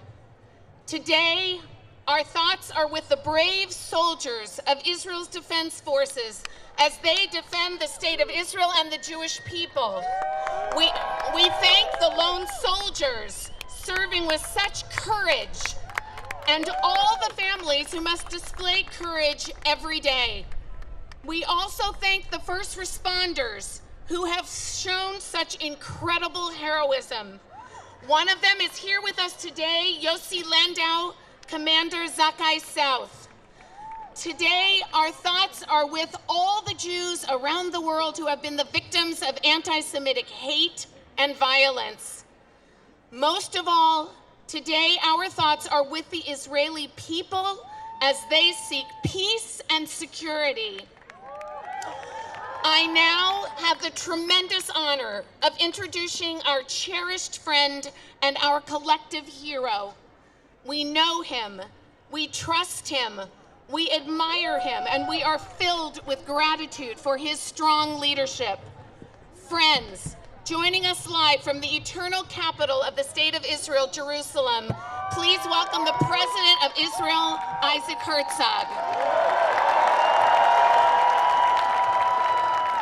Thank you, Julie.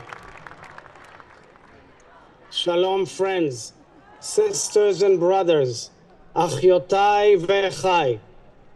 I am speaking to you from the single most sacred site in the Jewish world, the Kotel, the Western Wall in Jerusalem. The Kotel that reminds us that Am Israel, we, the people of Israel, are eternal and no one will break us. From the Jewish symbol of fulfillment of our ancient dreams to the American symbols of freedom, liberty, and democracy. Thank you.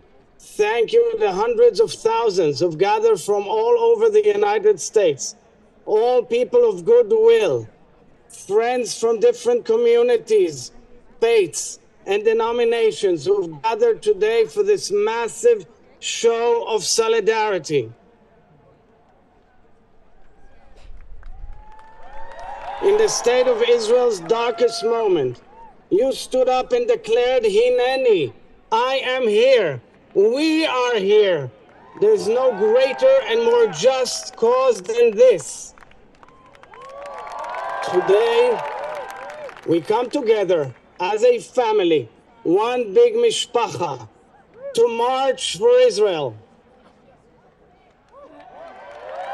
to march for the babies, the boys and girls, women and men viciously held hostage by Hamas, to march for the right of every Jew to live proudly and safely in America, in Israel, and all around the world. Above all, we come together to march for good over evil, for human morality over bloodthirst. We march for light over darkness.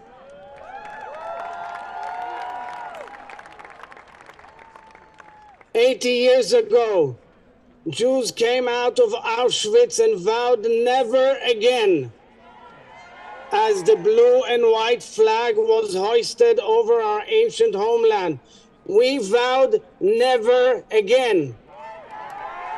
40 days ago, a terrorist army invaded the sovereign state of Israel and butchered hundreds upon hundreds of Israelis in the largest massacre since the Holocaust.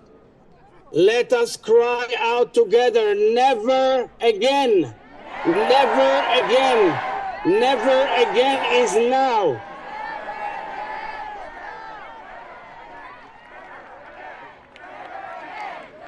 The Hamas savagery and crimes against humanity bring to my mind, as President Biden has said, the worst rampages of ISIS. We, the people of Israel, are grateful to President Biden, his administration, and so many members of Congress on both sides of the aisle. The moral clarity and bold actions of our American allies demonstrate the depth of the U.S.-Israel alliance, which is stronger than ever before.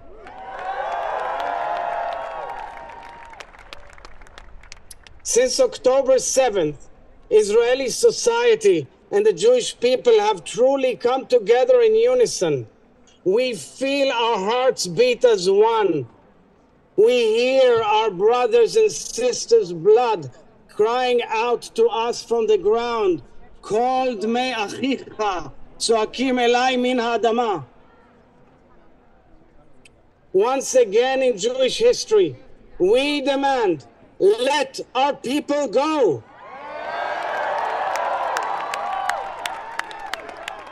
Whilst our loved ones are held captive in Gaza and our soldiers are fighting for our beloved Israel, Jews all over the world are assaulted for being Jewish.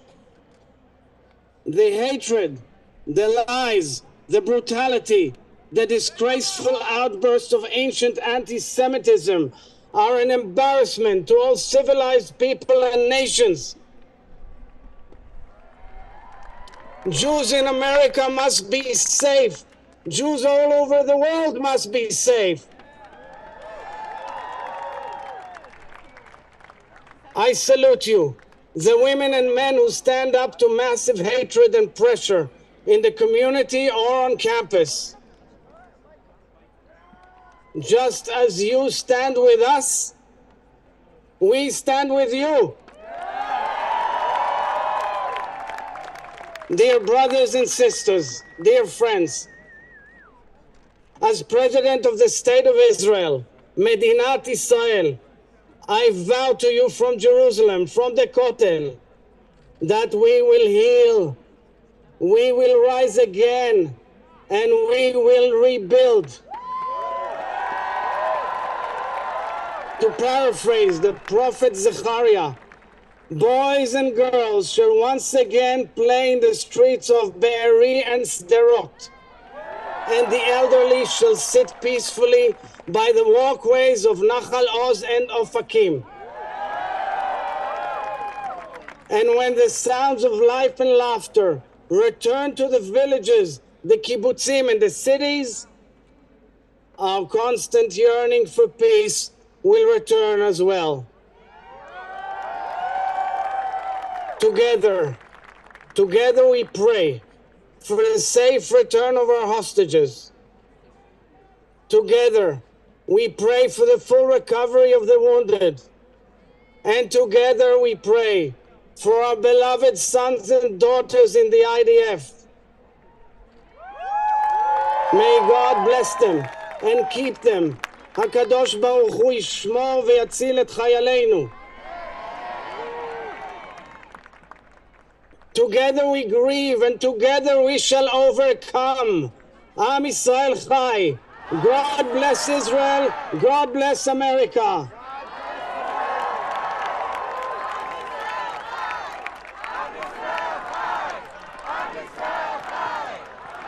Please join Cantor Chaim Burson from New York in the prayer for the IDF.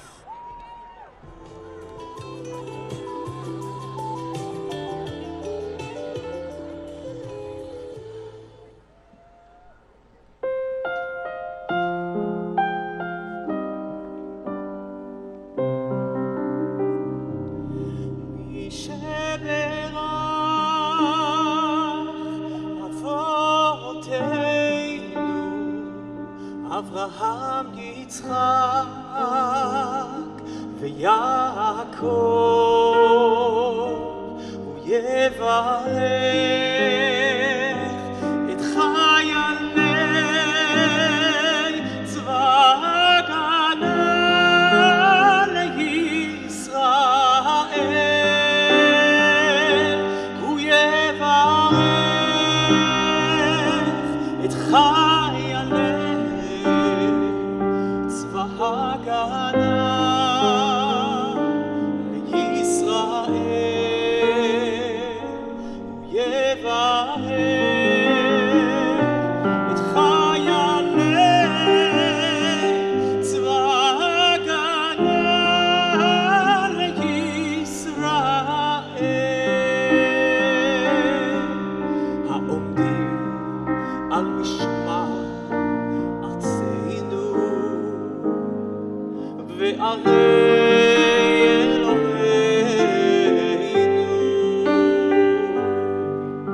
מגבול הלבנון ועד מדבר מצרים, ומן הים הגדול עד לבוא הערבה, ביבשה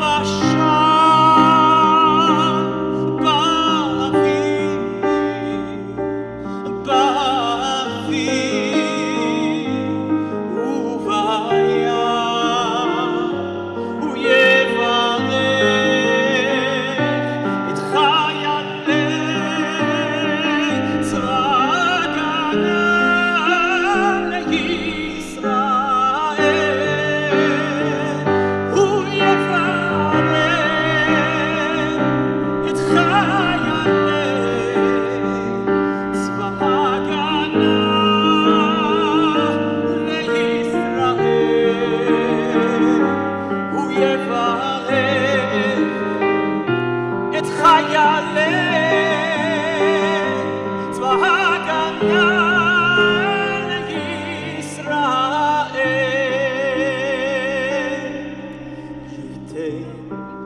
אדוני את אויבינו הקמים עלינו ניגפים לפניהם.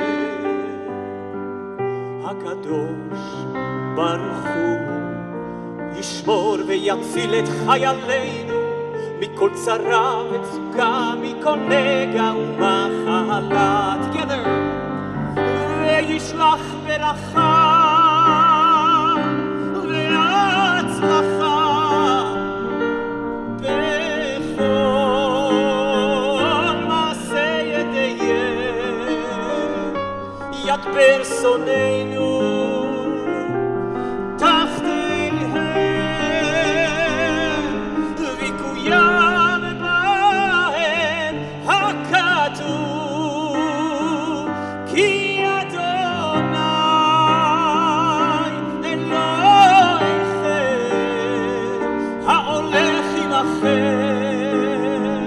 להילחם לכם עם אויביכם,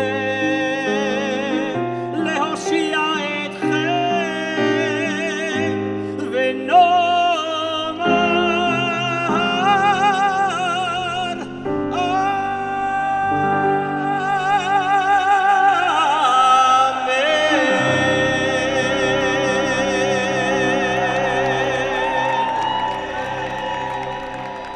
Please welcome the Chair of the Conference of Presidents, Harriet Schleifer.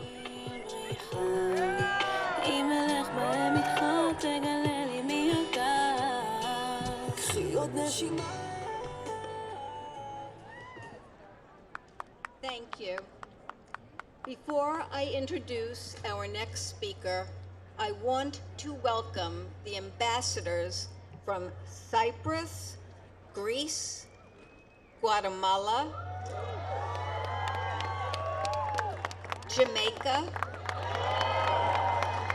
and North Macedonia, along with Ambassador Gilad Erdan from Israel. Welcome. As the daughter of two Holocaust survivors, I march for Israel.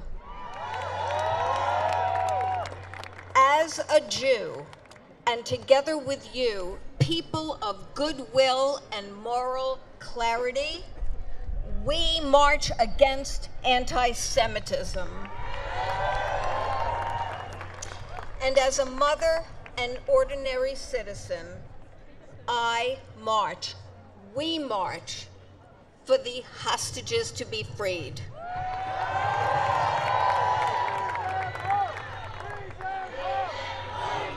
Bring them home. Bring them home. Bring them home.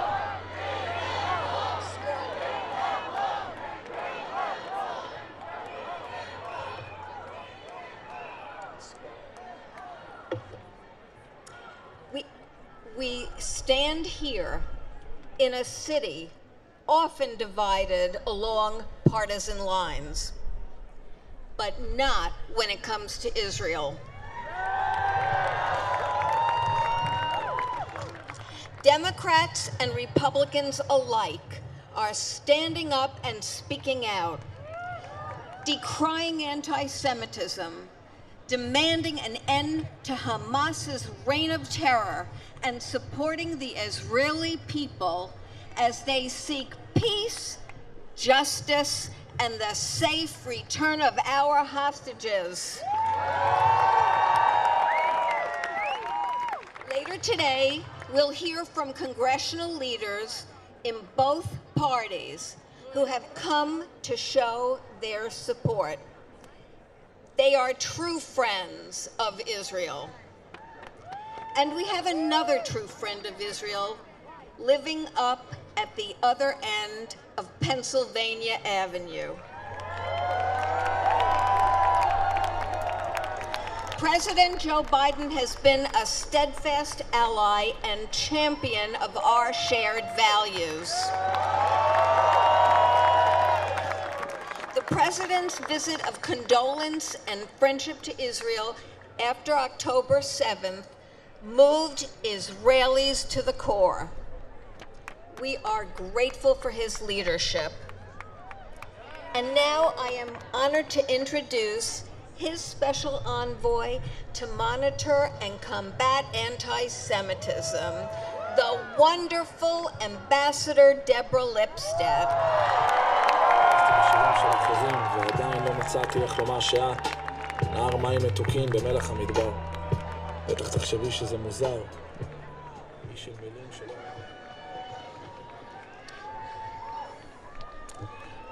230 years ago, President George Washington reassured the Jews of Newport that our new nation would give bigotry no sanction and persecution no assistance. His meaning and his message were quite specific. In the United States of America, the bigotry of anti-Semitism must have no place, no quarter, no haven, no home. Anti-Semitism, or more explicitly, Jew hatred, the world's longest, oldest form of prejudice, has pierced and permeated too many countries, too many cultures, faith communities. It comes at us from all political, religious, and cultural directions. Groups that agree on nothing else agree on their suspicion and hatred of Jews. And if we needed any reminder about the validity of that claim, the past 5 weeks have made it plain. So today, as a representative of President Biden and Vice President Harris and the United States government, I can tell you without hesitation, regardless of party or political persuasion, at the White House or in the Congress, at home and abroad, this government stands shoulder to shoulder against Jew hatred. We stand arm in arm to combat anti-Semitism, wherever it hides or attempts to reside. We echo our founding father unequivocally and unreservedly. Today in America, we give anti-Semitism no sanction, no foothold, no tolerance. Not on campus, not in grade school, not in our neighborhoods, not in our streets of our cities, not in our government, nowhere, not now, not ever. The reason is simple.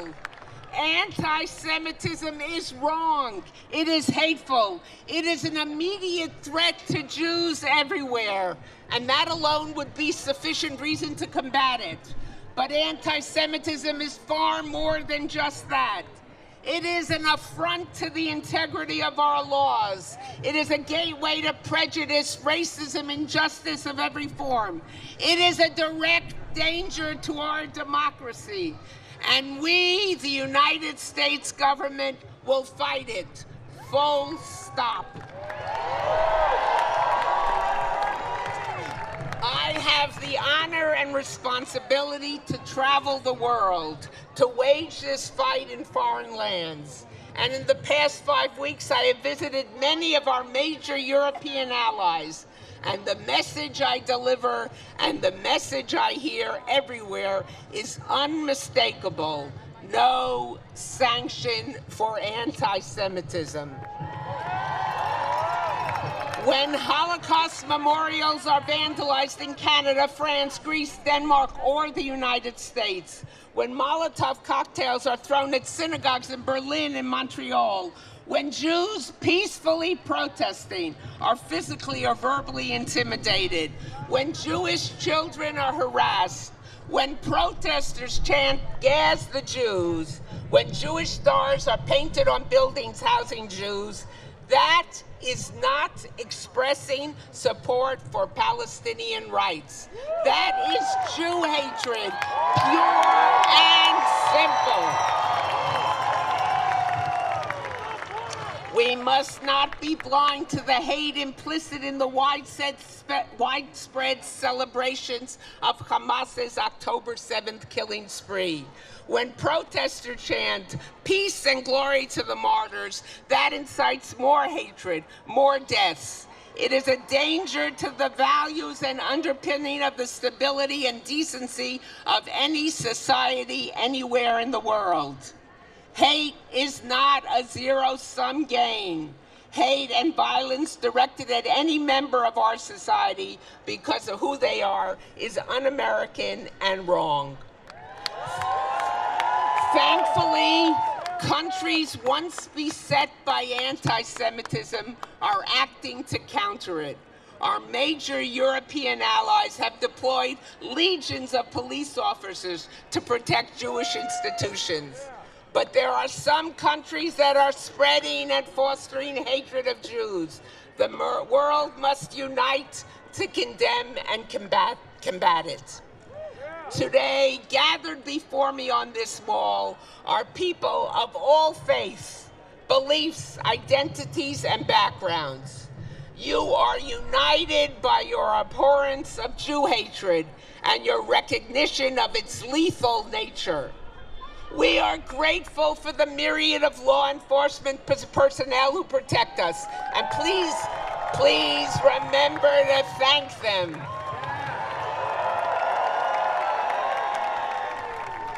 But the fact is that no group of Americans should have to live that way. They should live free, in need of no protection, unflinching and unafraid. Let me be clear. Do not sink to the level of those who harass you. Do not tear down posters. Do not intimidate those who disagree with you. Do not block their path or taunt them as they do to you. But do not cower. Allow no one to make you afraid. The message is built into the Jewish people's most ancient history. Jews are strongest at their broken places. Know that this nation's leaders are determined to oppose anti-Semitism at every turn. They are by your side now and long into the future. The fight will be a long one, but Jews have faced such challenges before and have overcome them. You who hate this evil will prevail because this cause has justice wholly on its side. The fight will be won because there is no other option. And because, as President Washington reassured the Jews of Newport, this nation gives bigotry no sanction. And 230 years later, that still holds true. Chazak ve'ematz. Chazak ve'ematz, be strong and of good courage. Thank you for that strength. Thank you for that courage. Thank you. Please welcome back to the stage Harriet Schleifer and Julie Platt.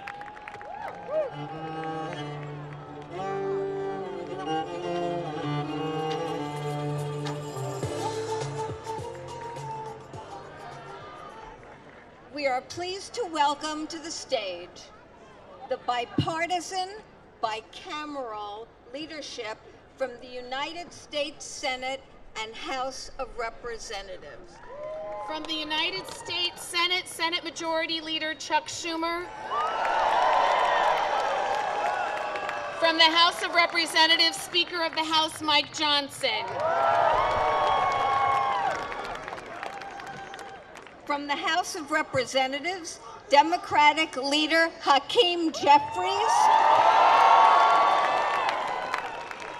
And representing the Senate Republican leadership, Senator Joni Ernst.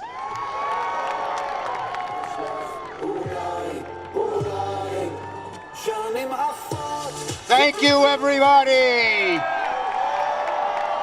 We are here united, Democrat and Republican, House and Senate, to say we stand with Israel.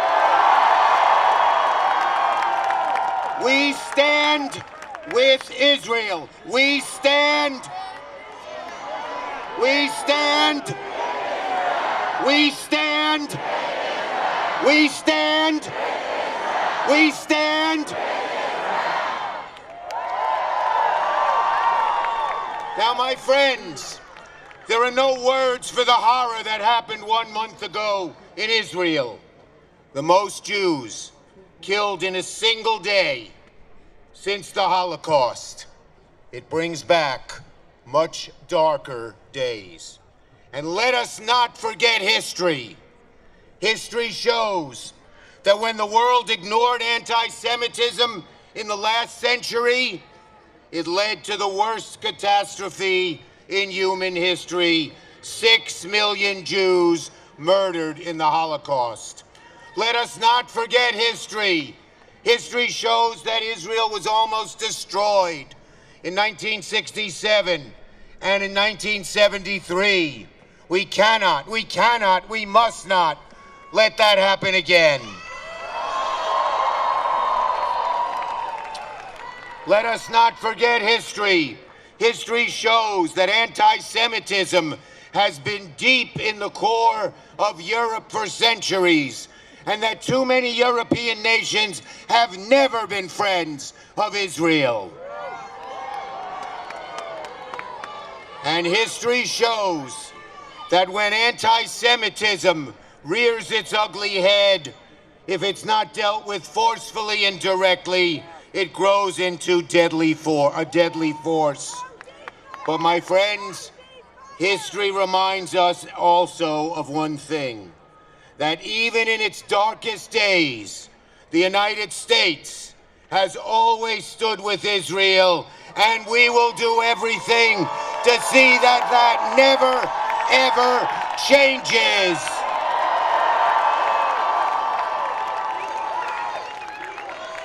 USA, USA, USA, we are with Israel. Let us not forget, my friends, the evils of Hamas. When Hamas says from the river to the sea, they mean all of present-day Israel should be a Jewish free land. In fact, Hamas has said that what they did, the horror that they did on October 7th to the Jewish communities near the Gaza border, they should do to all Israelis. Just look at Hamas's founding document. It says, is that a Jew behind the tree? Cut down the tree so you can shoot him. That is the evil of Hamas. Never, never, never will we forget the evil of Hamas.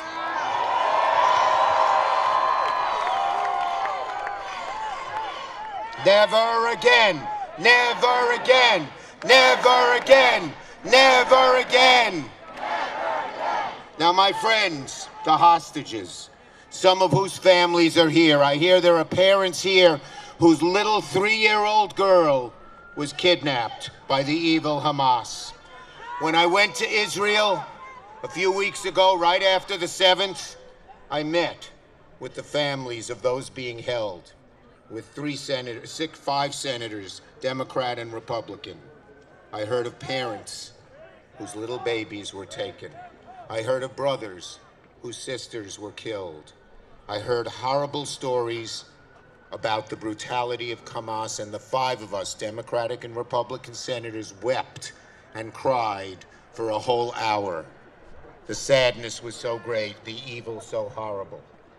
We will continue fighting for the release of all hostages till they return to safety. Let them go. Let them go. Bring them home. Bring them home. Bring them home. Like so many Jewish people, the horrors of October 7th reminded me of what happened to my ancestors in Western Ukraine when the Nazis invaded. So the minute I heard of what happened in January 7th, I knew I had to go to Israel. As the first-ranking Jewish Senate Majority Leader, in fact, the highest-ranking Jewish elected official in American history, I not only had a desire to go to Israel, I felt a special obligation to go. When I got off the plane, Israel was still shaken from what happened. I said to the Israeli people, Israel, we in America have your back. America feels your pain. We ache with you. We stand with you. And we will not rest until you get all the assistance you need. We will not rest until you get the assistance you need. My friends, in conclusion, Hamas's goal was to scare us. Those perpetrating the poison of anti-Semitism and bigotry around the world are trying to scare us. But we will not allow history to slide back to the days of the Holocaust when Jews were targeted and murdered and butchered. Instead, the Jewish people will be resilient. And today, all of you are here showing we will not hide in the face of adversity. In America and in Israel, Am Yisrael Chai. Am Yisrael Chai. Am Yisrael Chai. Am Yisrael Chai. Am Yisrael Chai. The people Israel here in America and in Israel, the Jewish people will live forever.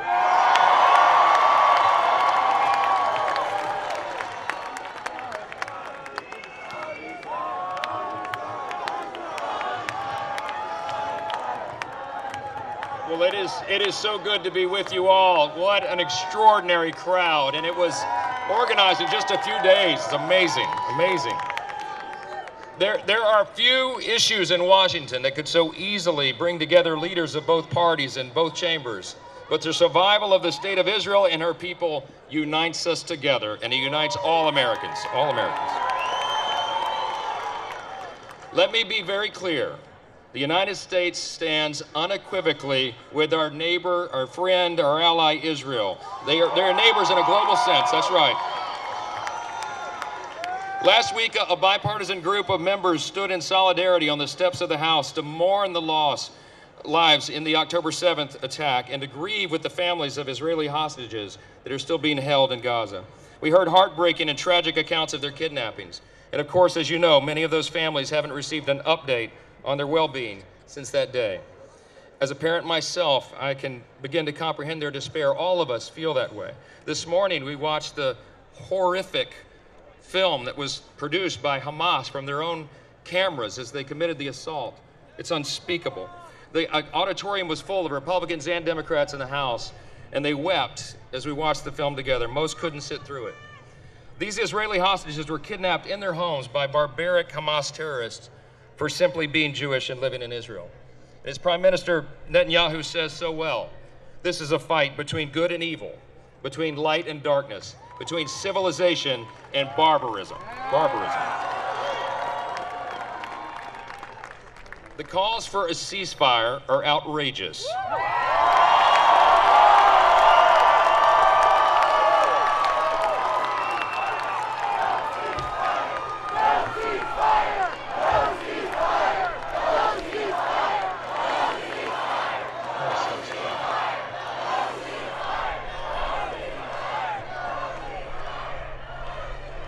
We stand with you in that. Hamas terrorists waged the bloodiest assault on Jewish lives since the Holocaust, and there are hundreds of hostages, many of them Americans, still stuck inside Gaza. Israel will cease their counteroffensive when Hamas ceases to be a threat to the Jewish state.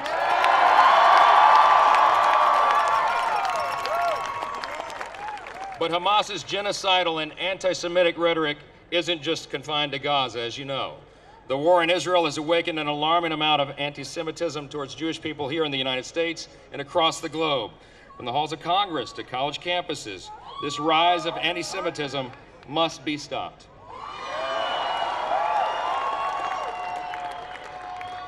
We've heard many echo the Hamas rallying cry of "from the river to the sea," and I'm convinced that a lot of these college students that are engaging in these protests do not understand that that is an explicit call for the extermination of Israel. It is happening daily in our country, as you know, and it is unacceptable for Jewish Americans to feel unsafe at home. It is unacceptable for Jewish businesses to face violence, vandalism, and threats. It is unacceptable for universities to allow Hamas apologists to assault and accost Jewish students on campus.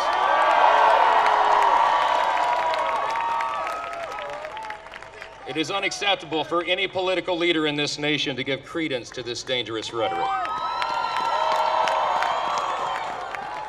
We can and we must do more to stand with our great ally and friend. And it is my hope that this gathering today serves as a reminder to the entire world, but also to those within our own borders, that the United States stands proudly with Israel and the Jewish people forever, forever.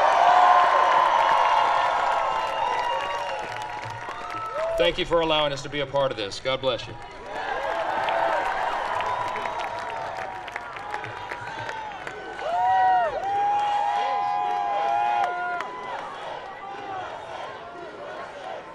Leader Schumer, Speaker Johnson, Senator Ernst, all those assembled, shalom. What an honor and a blessing to stand with you in solidarity during this very difficult moment for the Jewish people and for Israel. Hamas brutally attacked Israel on October 7th because Hamas wants to wipe Israel off the face of the earth. So let me be clear. We will never let that happen. Congress will continue to support, in a bipartisan way, the state of Israel and Israel's unequivocal right to exist as a Jewish and democratic state, always and forever. Always and forever. Always and forever. From the very beginning of this conflict, President Joe Biden has strongly supported the state of Israel. And I strongly support President Biden's supplemental funding request for Israel, for Ukraine, and for humanitarian assistance. We must also decisively address the cancer of anti-Semitism with the fierce urgency of now. An attack on any of us is an attack on all of us. And we are going to do everything possible to stop the anti-Semitic attacks against our Jewish brothers and sisters.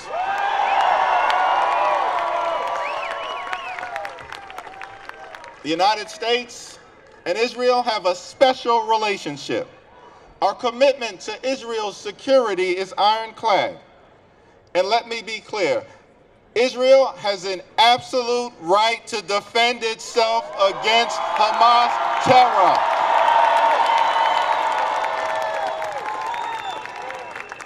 There's a question on the minds of many of us. Where do we go from here? We must stand with Israel in its effort to decisively defeat Hamas and make sure that this brutal terrorist regime can never rise again. We must make sure that every single hostage is returned home safely. And then we must stand together to secure a just and lasting peace between Israel and the Palestinian people. The special relationship between the United States and Israel is, yes, rooted in our shared values and our shared strategic interests. But the moral case for Israel is anchored in the painful history of the Jewish people. For centuries, Jews have been persecuted, brutalized by anti-Semitism, and violently thrown out of country after country. The Jewish people were violently expelled from Jerusalem by the Roman Empire. The Jewish people were violently expelled from Alexandria. The Jewish people were violently expelled from France. The Jewish people were violently expelled from England. The Jewish people were violently expelled from Spain. The Jewish people were violently expelled from Switzerland. The Jewish people were violently expelled from Portugal. The Jewish people were violently expelled from countries all throughout Europe. The Jewish people were violently expelled from the Middle East. The Jewish people were systematically murdered by the Nazi regime. The Jewish people were violently attacked by Hamas on October 7th, resulting in the largest loss of Jewish life in a single day since the Holocaust. So we are here, more than 100,000 people strong, to unequivocally declare, never again. Never again.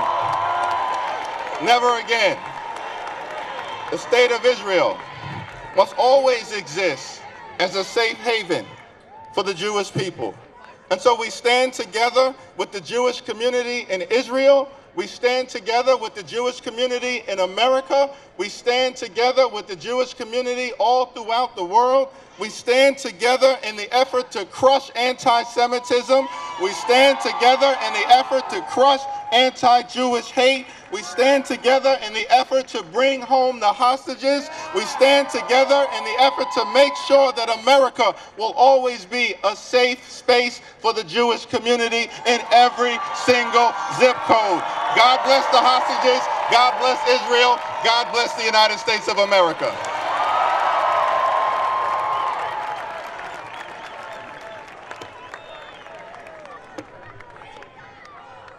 United States of America, do you stand with Israel?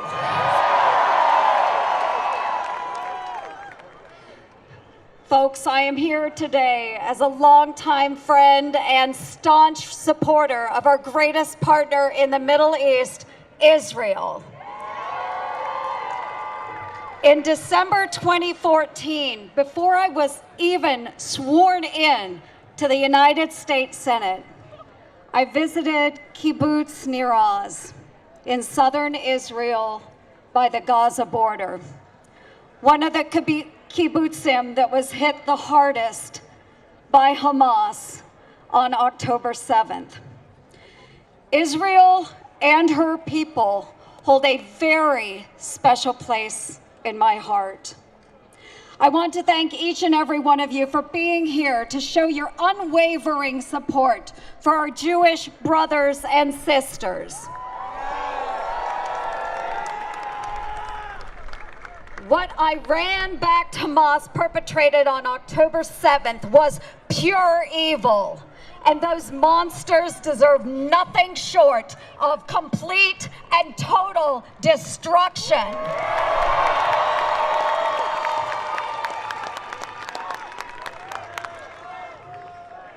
3 days after the heinous terror attacks, I was on the ground in Israel, meeting with American and Israeli families and sitting across the table from Prime Minister Benjamin Netanyahu, as well as opposition leader Lapid.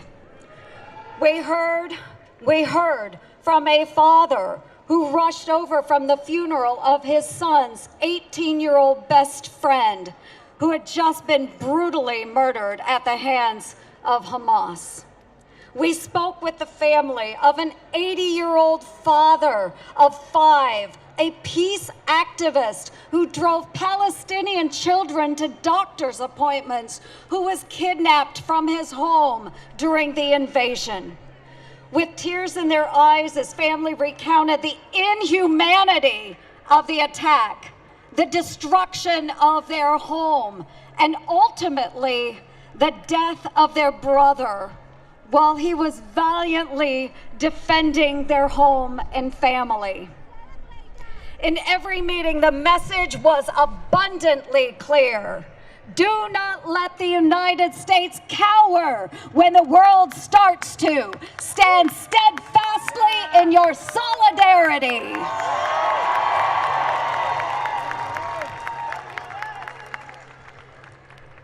So we are here today as Republicans and as Democrats to assure you we will not shrink back and shudder in fear, as we will not shudder in fear as too many around the world already have. We will not sit quiet as anti-Semitism is being promulgated in classrooms and campuses around the country. The brutal reality of Hamas cannot be diminished. They murder babies. They rape women. They abuse the elderly. They killed 30 of our fellow Americans, hundreds of our Israeli friends, and are currently, right now, holding 200 innocent men, women, and children hostage. How anyone in America could sympathize with these terrorists is truly unfathomable.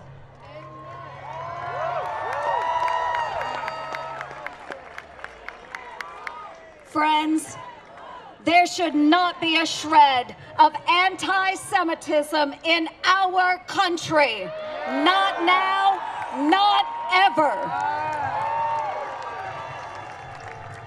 Not only today, but in the coming weeks and months, as Israel fights to secure their most basic human right, the right to life, the United States must remain resolute.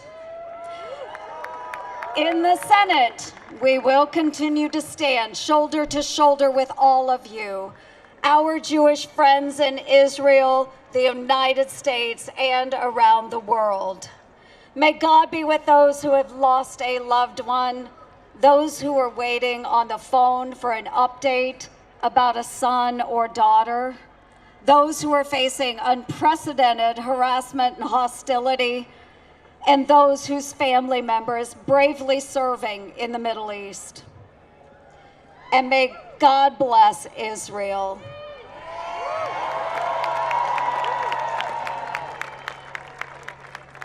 God bless Israel as she rightly defends herself against Hamas's brutal attacks. Israel, the United States will always have your back.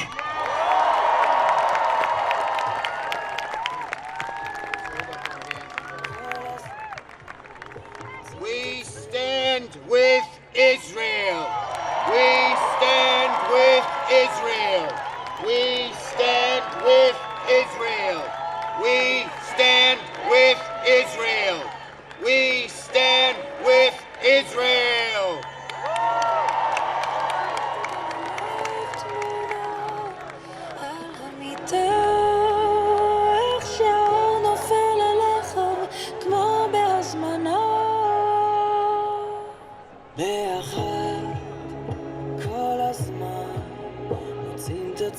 משחקים עם החיים במחבואים, פותחים דף לבן ומציירים לילדות, איש מטפס על הקירות, איתך גם סוף העולם לא מפחיד אותי, אני חורט על הלב תמונה על המיטה, איך שעון נופל עלייך כמו בהזמנה, גם סוף העולם לא מפחיד אותי, אני חורטת על הלב תמונה על המיטה, איך שעון נופל עליך כמו בהזמנה. Please welcome Ishai Ribo.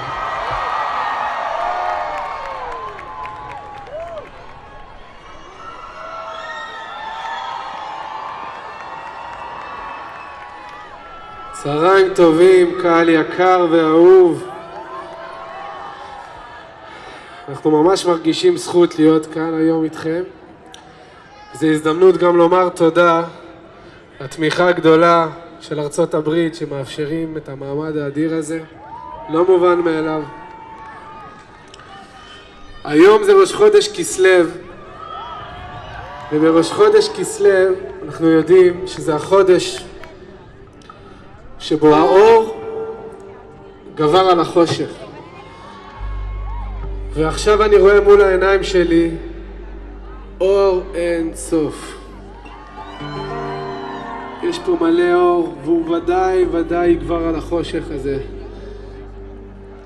שחווינו בשבת הקשה הזאת. אבל מאז התגלה בעם שלנו, בתוך הכאב ובתוך השבר, התגלו עוצמות אדירות של אהבה, של נתינה, של חסד, של עין טובה. כל הפילוג שהיה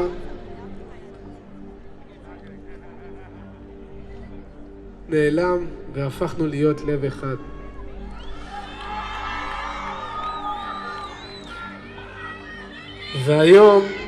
והיום אנחנו כאן במעמד עם מאות אלפי יהודים ותומכי ישראל ואוהבי ישראל. מעמד היסטורי. אז אני רוצה לנצל את הבמה הזאת איתכם ולומר פרק תהילים שכתב דוד המלך, ככה בכוונה גדולה, שיהיה לי זכות עם ישראל, שיהיה לי זכות חיילי צה"ל, שיהיה לי זכות הילדים, הילדות והמשפחות שנמצאות שם בשבי, שיחזרו בריאים בגופם ובנפשם. ושיהיה לי זכות הביחד הזה, כמו שכתוב, שהיה במעמד הר סיני, שזה לדעתי הכי קרוב למעמד הר סיני בכמות, שנזכה להיות כאיש אחד בלב אחד לנצח.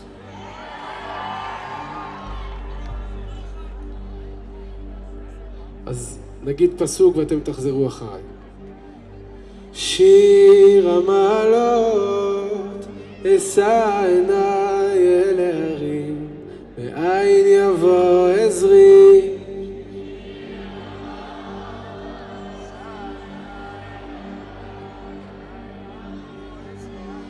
עזרי מעם אדוני, עושה שמיים וארץ.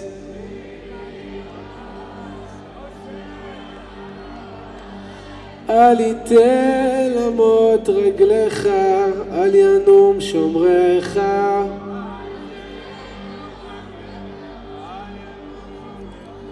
הנה לא ינום ולא ישן שומר ישראל.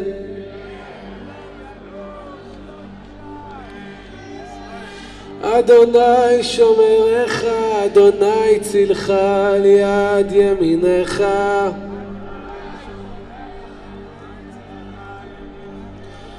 יומם השמש לא יקקה וירח בלילה.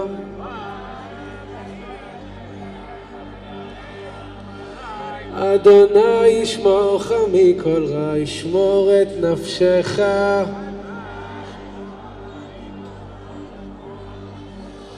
אדוני ישמור צאתך ובואך מעתה ועד עולם.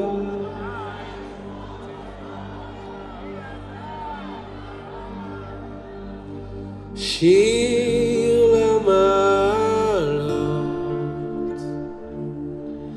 אשא עיניי אל ההרים, מאין יבוא עזרי.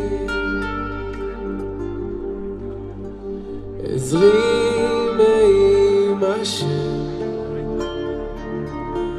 עושה שמיים וארץ. אל יתן למוט רגליך, אל ינום שומרך. הנה לא ינום ולא ישן שומר ישראל. השם שומרך, השם צלך על יד ימינך יומם השמש לא יככה וירח בלילה השם ישמורך מכל רע ישמור את נפשך השם ישמור צאתך ובואך מעתה ועד עולם מעתה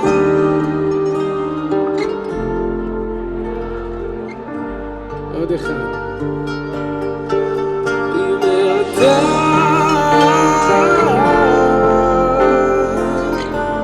ועד עולם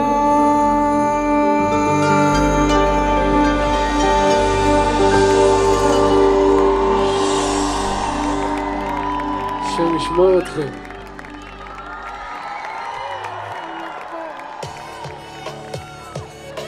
Please welcome Deborah Messing.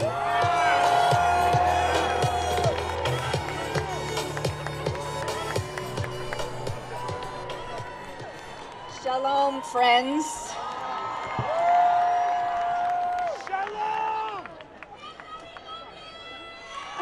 I love you too. I know you are in pain. I know you are afraid. I know you feel alone and abandoned by people you thought were your friends. I know you feel misunderstood and maligned. I know because I do too. But looking out at all of us today, we also know that we are not alone because we have each other.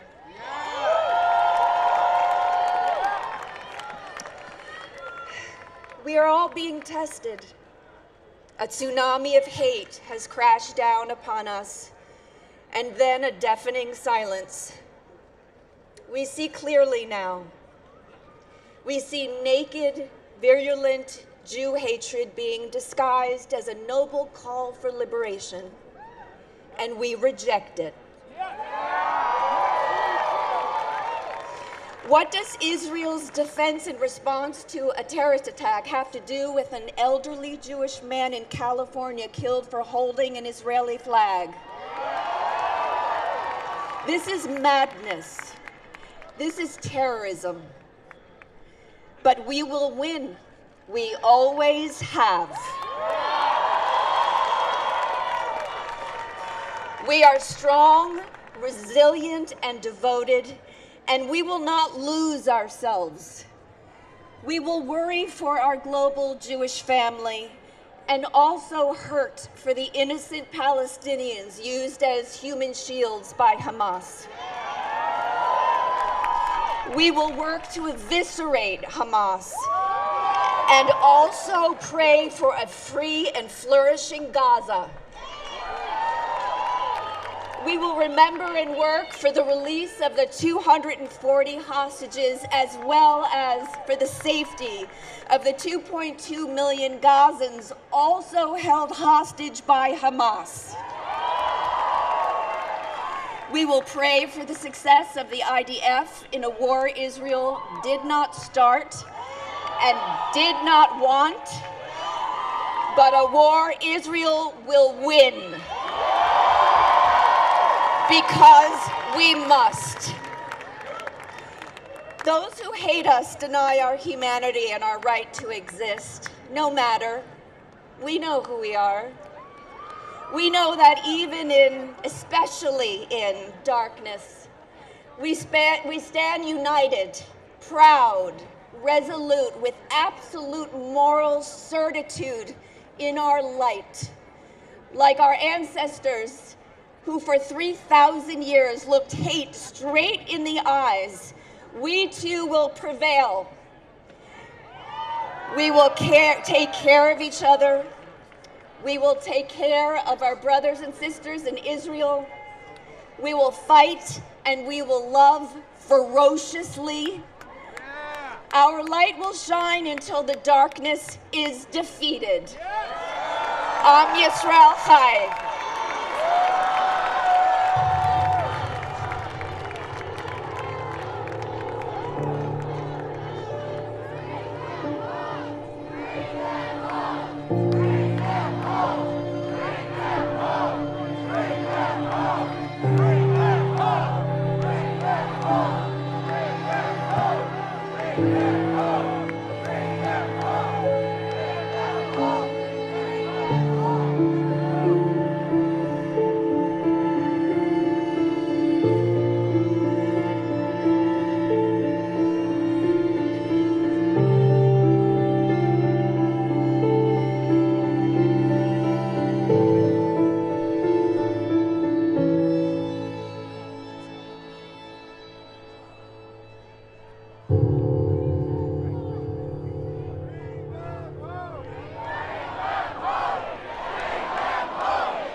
Were taken. Mothers, brothers, babies, grandmothers, we cannot allow the world to move on. We must not rest until these families are made whole. We have a number of them here with us today.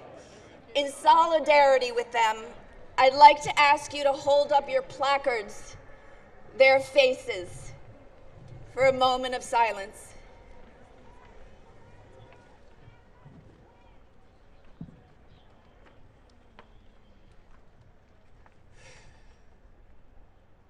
Thank you.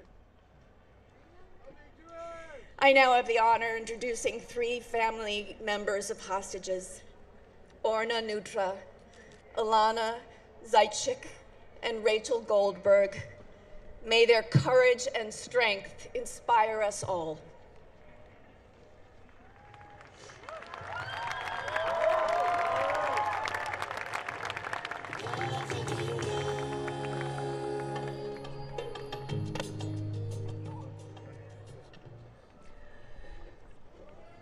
Good afternoon.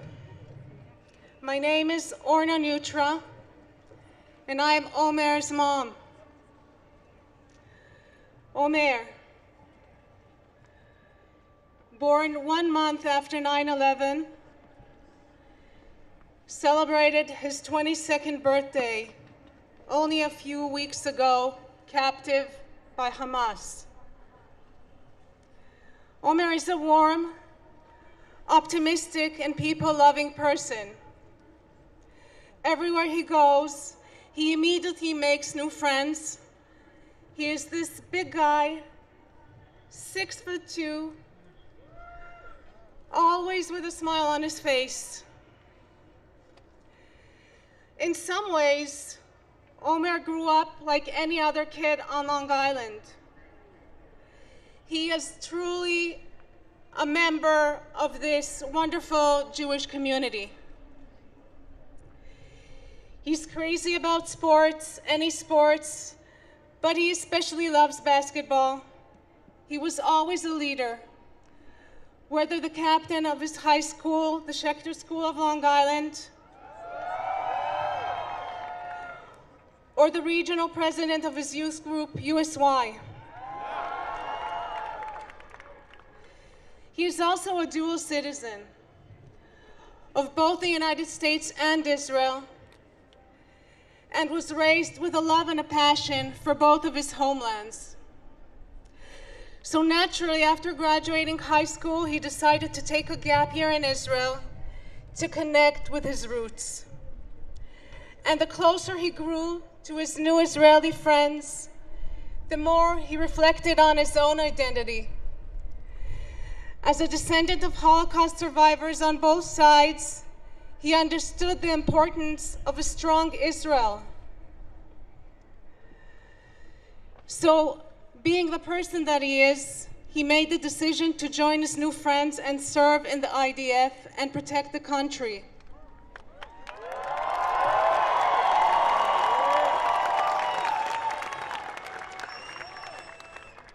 He was drafted as a lone soldier in the Armored Corps.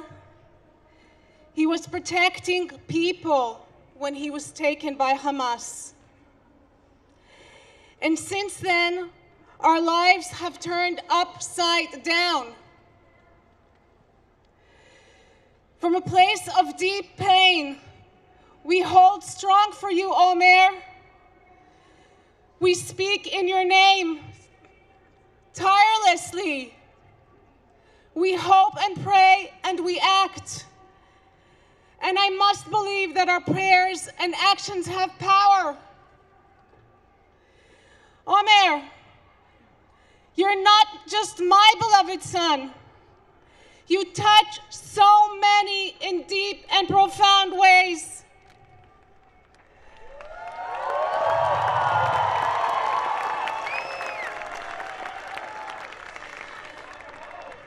Bring them home. Bring them home. Bring them home. Bring them home. Bring them home. Bring them home. Bring them home. Your friends, their parents, whole communities, both here and around the world, are praying and working for your safe return. And to everyone gathered here today, I want to tell you that there is power in speaking Omer's name, posting his picture, and keeping his story in the public eye, calling your representatives every single day. There is power in showing him the same love and compassion he has spent his young life showing everyone he meets. We all must use the power that we have to help bring Omer and all of the hostages home now. Bring them home. Bring them home. Bring them home. Thank you. Bring them home. Bring them home. Bring them home. Bring them home. Bring them home. My name is Alana Zajcik, and I'm here to tell you about love. On October 7th, my cousin, Sharon, her husband, David, their 3-year-old twins, Emma and Yuli, my cousin, Danielle, her 5-year-old daughter, Amelia, all 6 of them were brutally kidnapped from kibbutz Nir Oz. While the kibbutz was ravaged by Hamas, they hid in their bomb shelter for hours until it filled with smoke and they could not hide any longer, at which point Sharon sent a haunting voice note to her family group chat. We're not going to make it out of this. We love you. The pain I have experienced since they were taken has been so sharp, it follows my every breath. I wake up each morning to remember this truth. My family is being held hostage by terrorists. I am here with you because I love my family, and I promised I would scream to the ends of the earth for them. This unwavering love of family is the heart of what it means to be Jewish, and it is, more importantly, the heart of what it means to be human. But for too many in the West, the suffering of hostage families like mine has become a footnote, collateral damage in service of some perceived higher universal truth. For too many, it feels like to care about one family, to love one child, is to diminish the suffering of another. But the simple human truth is that you don't have to choose. You can abhor the suffering of Palestinian families and the suffering of Israeli families like mine. You can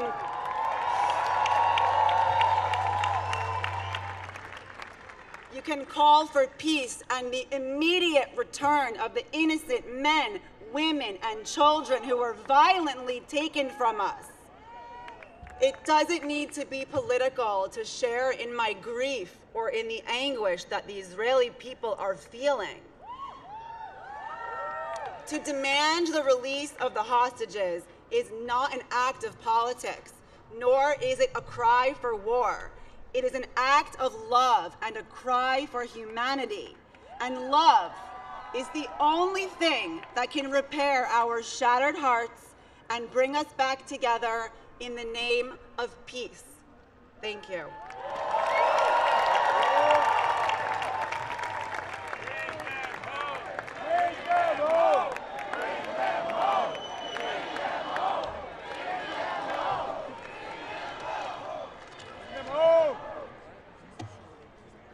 My name is Rachel, and I am the mother of Hirsch Goldberg Poland, a wounded civilian American Israeli kidnapped from the music festival on October 7th.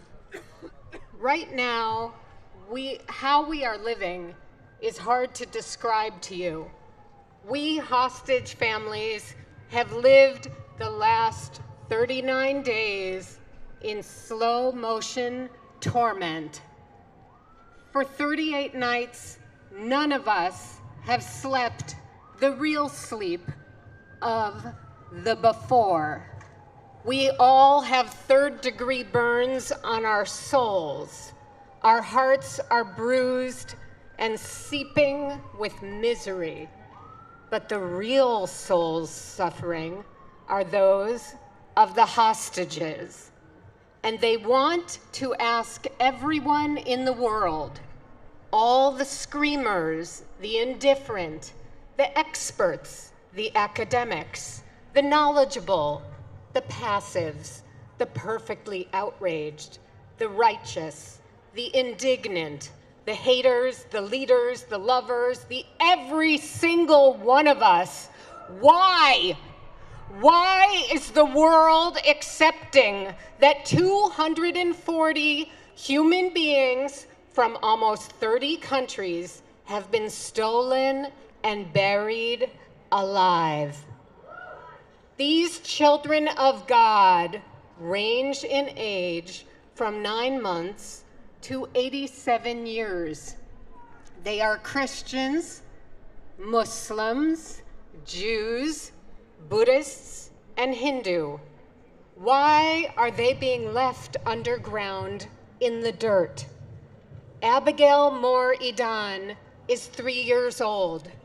She watched her parents get murdered in front of her and was then kidnapped.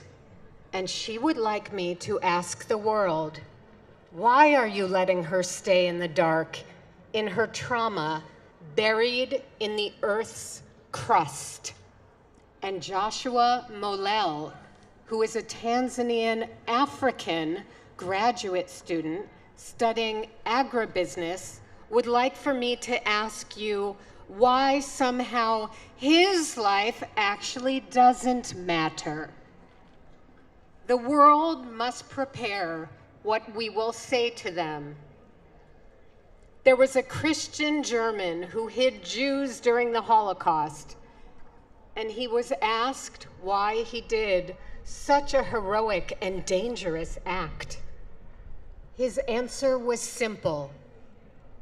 At least I will know when I die and stand before God, he will not ask me what he asked Cain in the Bible. Where were you when your brother's blood cried out from the ground? What the world needs to start thinking about today is, what will your excuse be?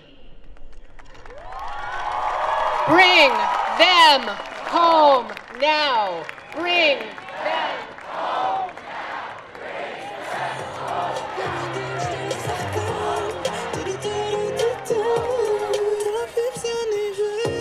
Please welcome the co-chairs of the Bipartisan Congressional Caucus to Combat Anti-Semitism, Senator Jackie Rosen, Senator James Lankford, Representative Chris Smith, and Representative Kathy Manning.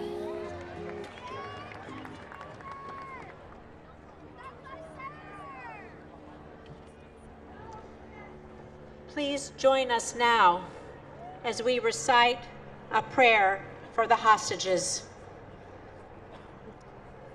God of mercy and compassion, we pray, we plead that you bless, protect, and guard those of your people, Israel, and of your people from all faiths and all nations, mothers, fathers, sons and daughters, soldiers, civilians, adults, youth, and babies, the captured and the missing, who have been cruelly and heartlessly torn from their homes and carried off.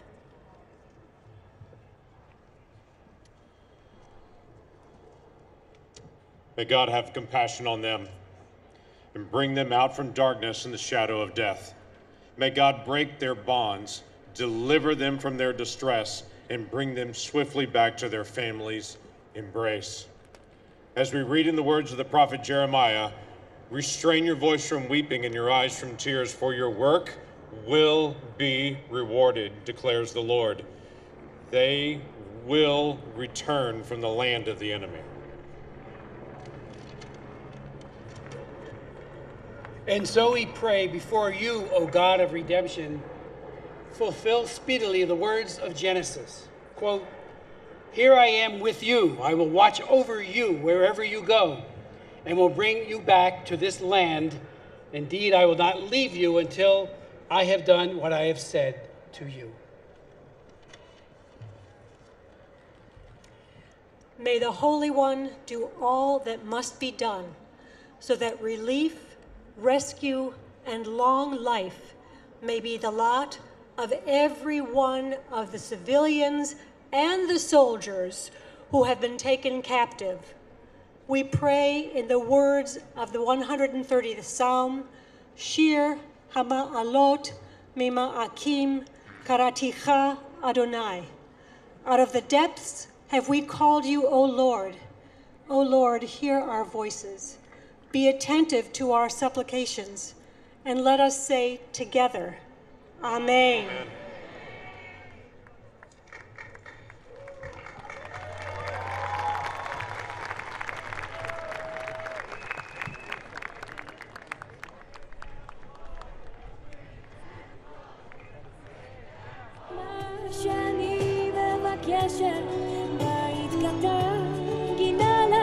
Please welcome back to the stage, the Maccabees.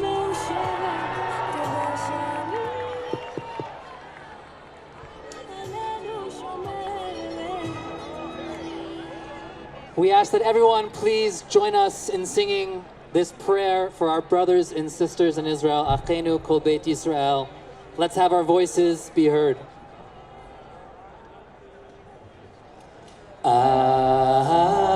Achenu Kol Beit Yisrael, Achenu Kol Beit Yisrael, Hanisunim Batzara, Batzara Uvashivya, Haomdim Bein Baya Uvein Baya.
So we want to invite to the stage a very, very special friend.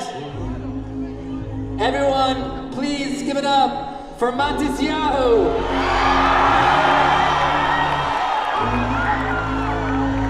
Yo!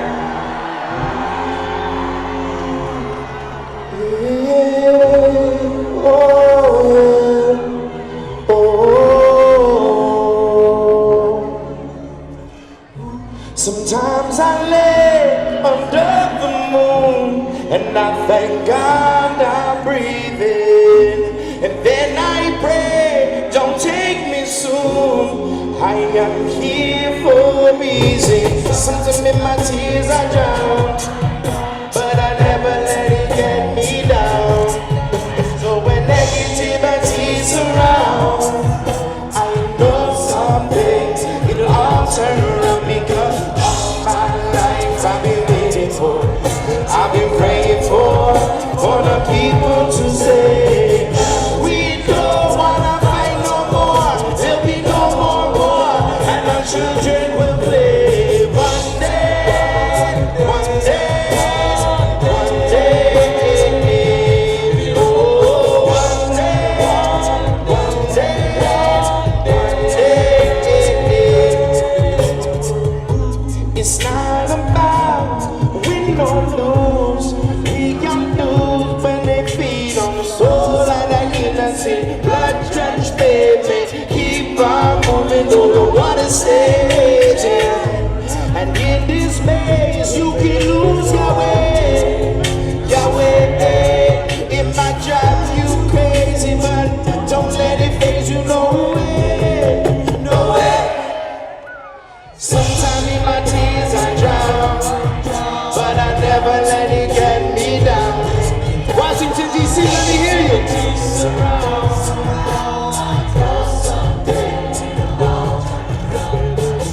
My life I've been waiting for, I've been praying for the people to say, we don't wanna fight no more, there'll be no more war, and our children will play. One day, one day, one day, oh, one day, one day, one day.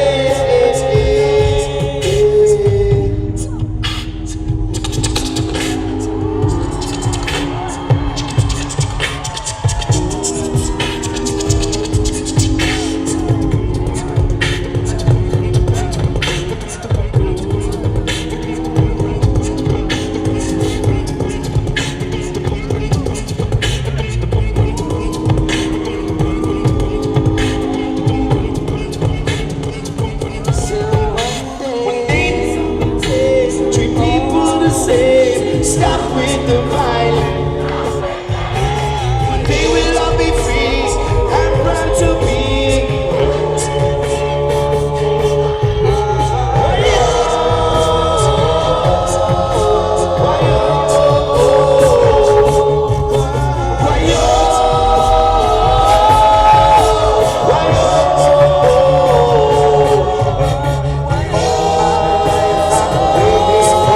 I've been praying for the people to say, we don't wanna fight no more, be no more war, our children will play. One day, one day, one day, oh, one day. I hope America's listening, the Jewish people will not back down. Bring our hostages back! Bring our hostages back! Let's go! Shema Yisrael, Adonai Eloheinu, Adonai Echad.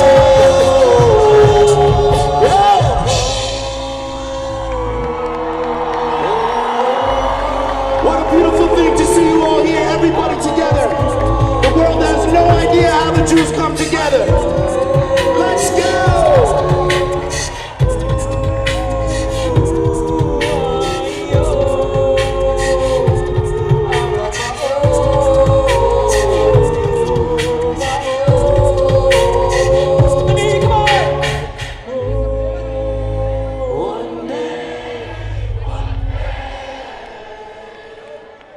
One day, one day, one day. Thank you so much.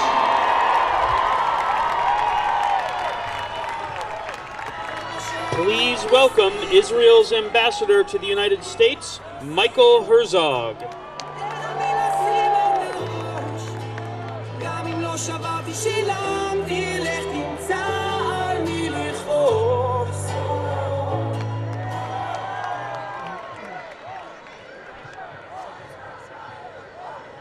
My friends, my brothers and sisters, the Jewish state is under attack and the Jewish people are under attack.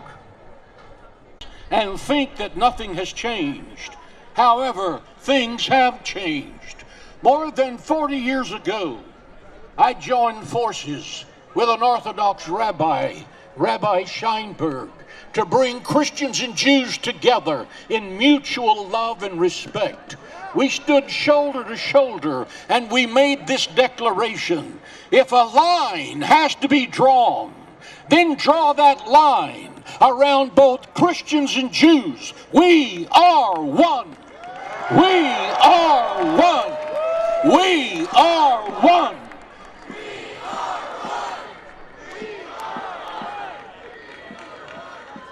Today we extend that line around everyone who is gathered here.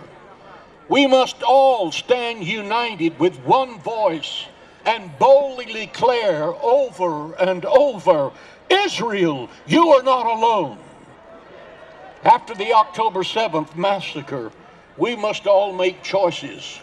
We either choose to love life or we choose death. We choose peace or terror. We choose Israel or Hamas. There is no middle ground in this conflict. You're either for the Jewish people or you're not.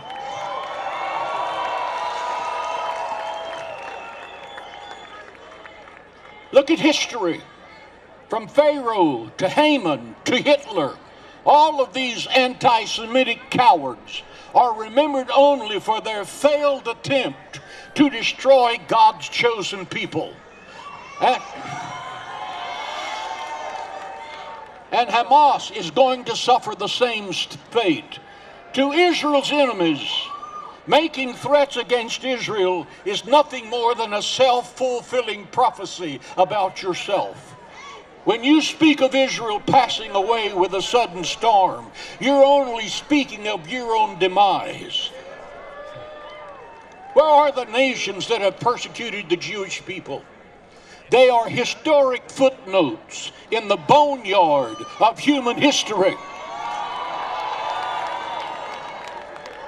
Where is Israel and the Jewish people that despite the efforts of Iran, Hamas, and Hezbollah to destroy the Jewish nation, Israel lives, Israel lives, Israel lives.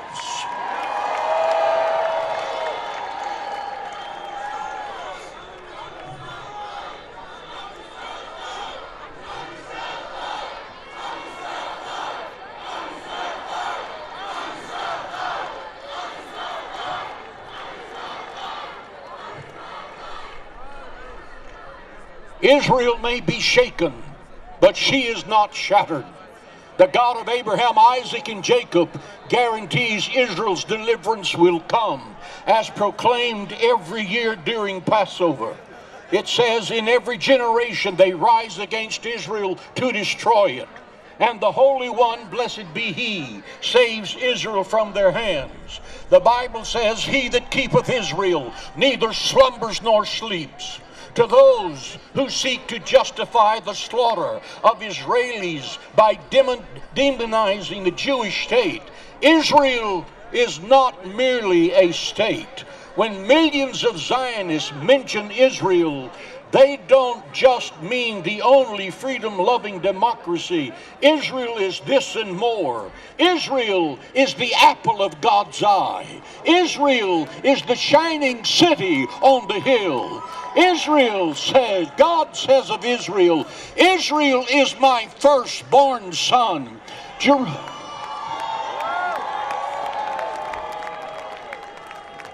Jerusalem is the city of God. Jerusalem is the shoreline of eternity. Jerusalem is the eternal capital of Israel today and forever.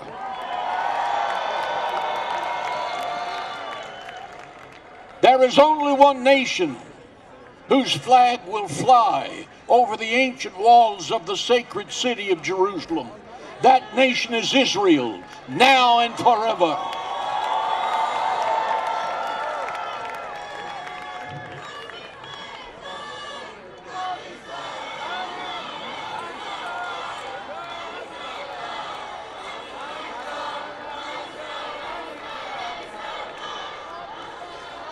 Those of us standing here and millions of other Christians were not here during the Holocaust, but we're here now. And we stand shoulder to shoulder with the Jewish people. We stand until those 240 hostages are returned to their homes.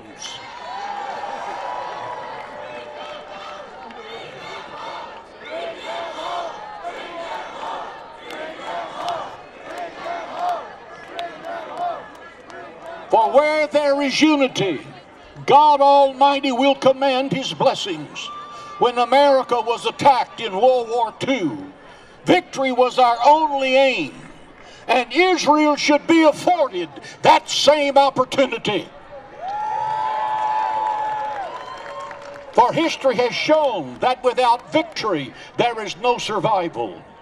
Israel has victory, and that victory will come when all of the hostages are safely home. Israel's victory comes when the terror tunnels have been destroyed. Israel's victory will come when Hamas and Hezbollah are in the ash heap of history along with Haman and Hitler.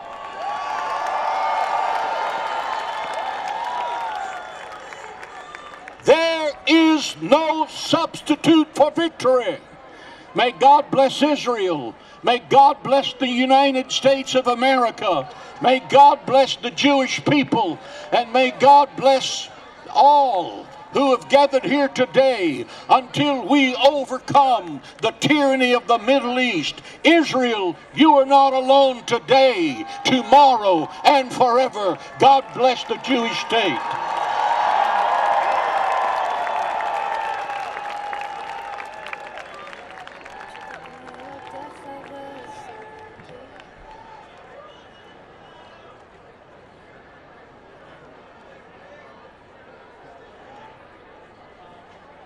God's timing is always perfect.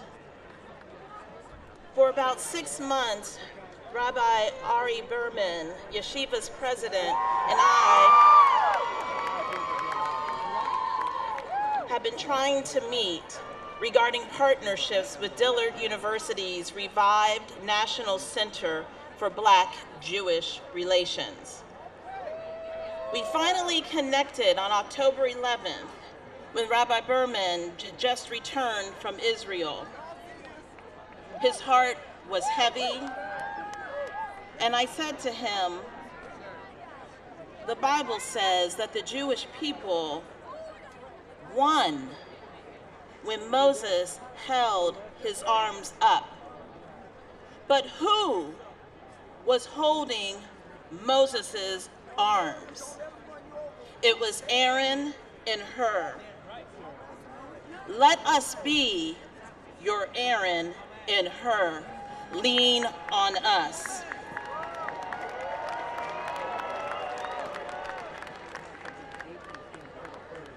At the same time, we must know that winning today will only happen when there is peace in the Middle East, and when there is an end to anti-Semitism and hate everywhere. Therefore, I ask you to join me in pausing to acknowledge that have been too many innocent people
Okay,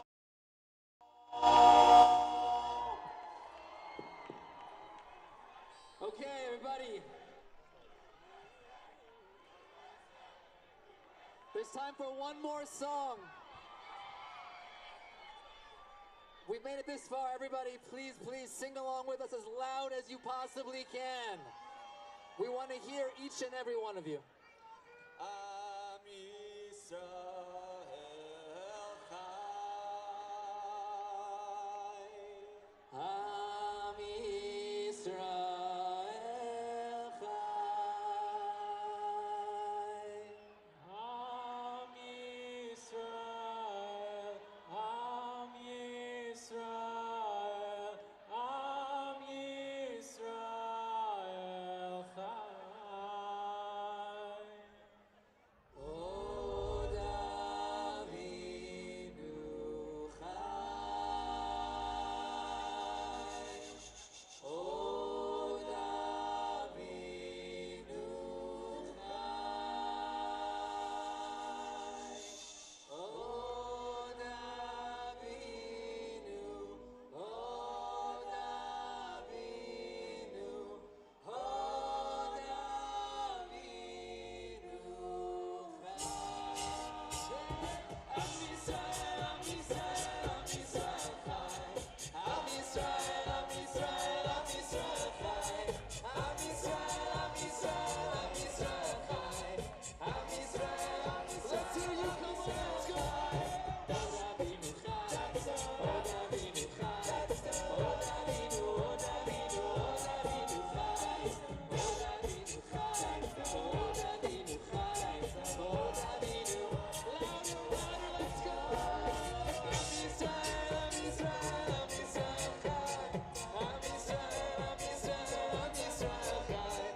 Am Yisrael, Am Yisrael, Am Yisrael Chai. One more time, one more time. Am Yisrael Chai. Am Yisrael Chai. Am Yisrael, Am Yisrael, Am Yisrael Chai. Am Yisrael Chai. Am Yisrael Chai. Am Yisrael, Am Yisrael. 1, 2, 3, 4. Am Yisrael, Am Yisrael, Am Yisrael Chai. Am Yisrael, Am Yisrael, Am Yisrael Chai. Am Yisrael, Am Yisrael, Am Yisrael Chai. Am Yisrael, Am Yisrael, Am Yisrael Chai. Od Avinu, Od Avinu, Od Avinu Chai. Od Avinu, Od Avinu, Od Avinu Chai. Louder, louder. Od Avinu, Od Avinu Chai. Od Avinu, Od Avinu, Od Avinu Chai. Am Yisrael, Am Yisrael, Am Yisrael Chai. Am Yisrael, Am Yisrael, Am Yisrael Chai. Am Yisrael, Am Yisrael, Am Yisrael Chai. Am Yisrael, Am Yisrael, Am Yisrael Chai. Am Yisrael Chai. Get home safely, everybody. Thank you. Thank you for attending today's rally. Please make your way to the nearest exit and get home safely.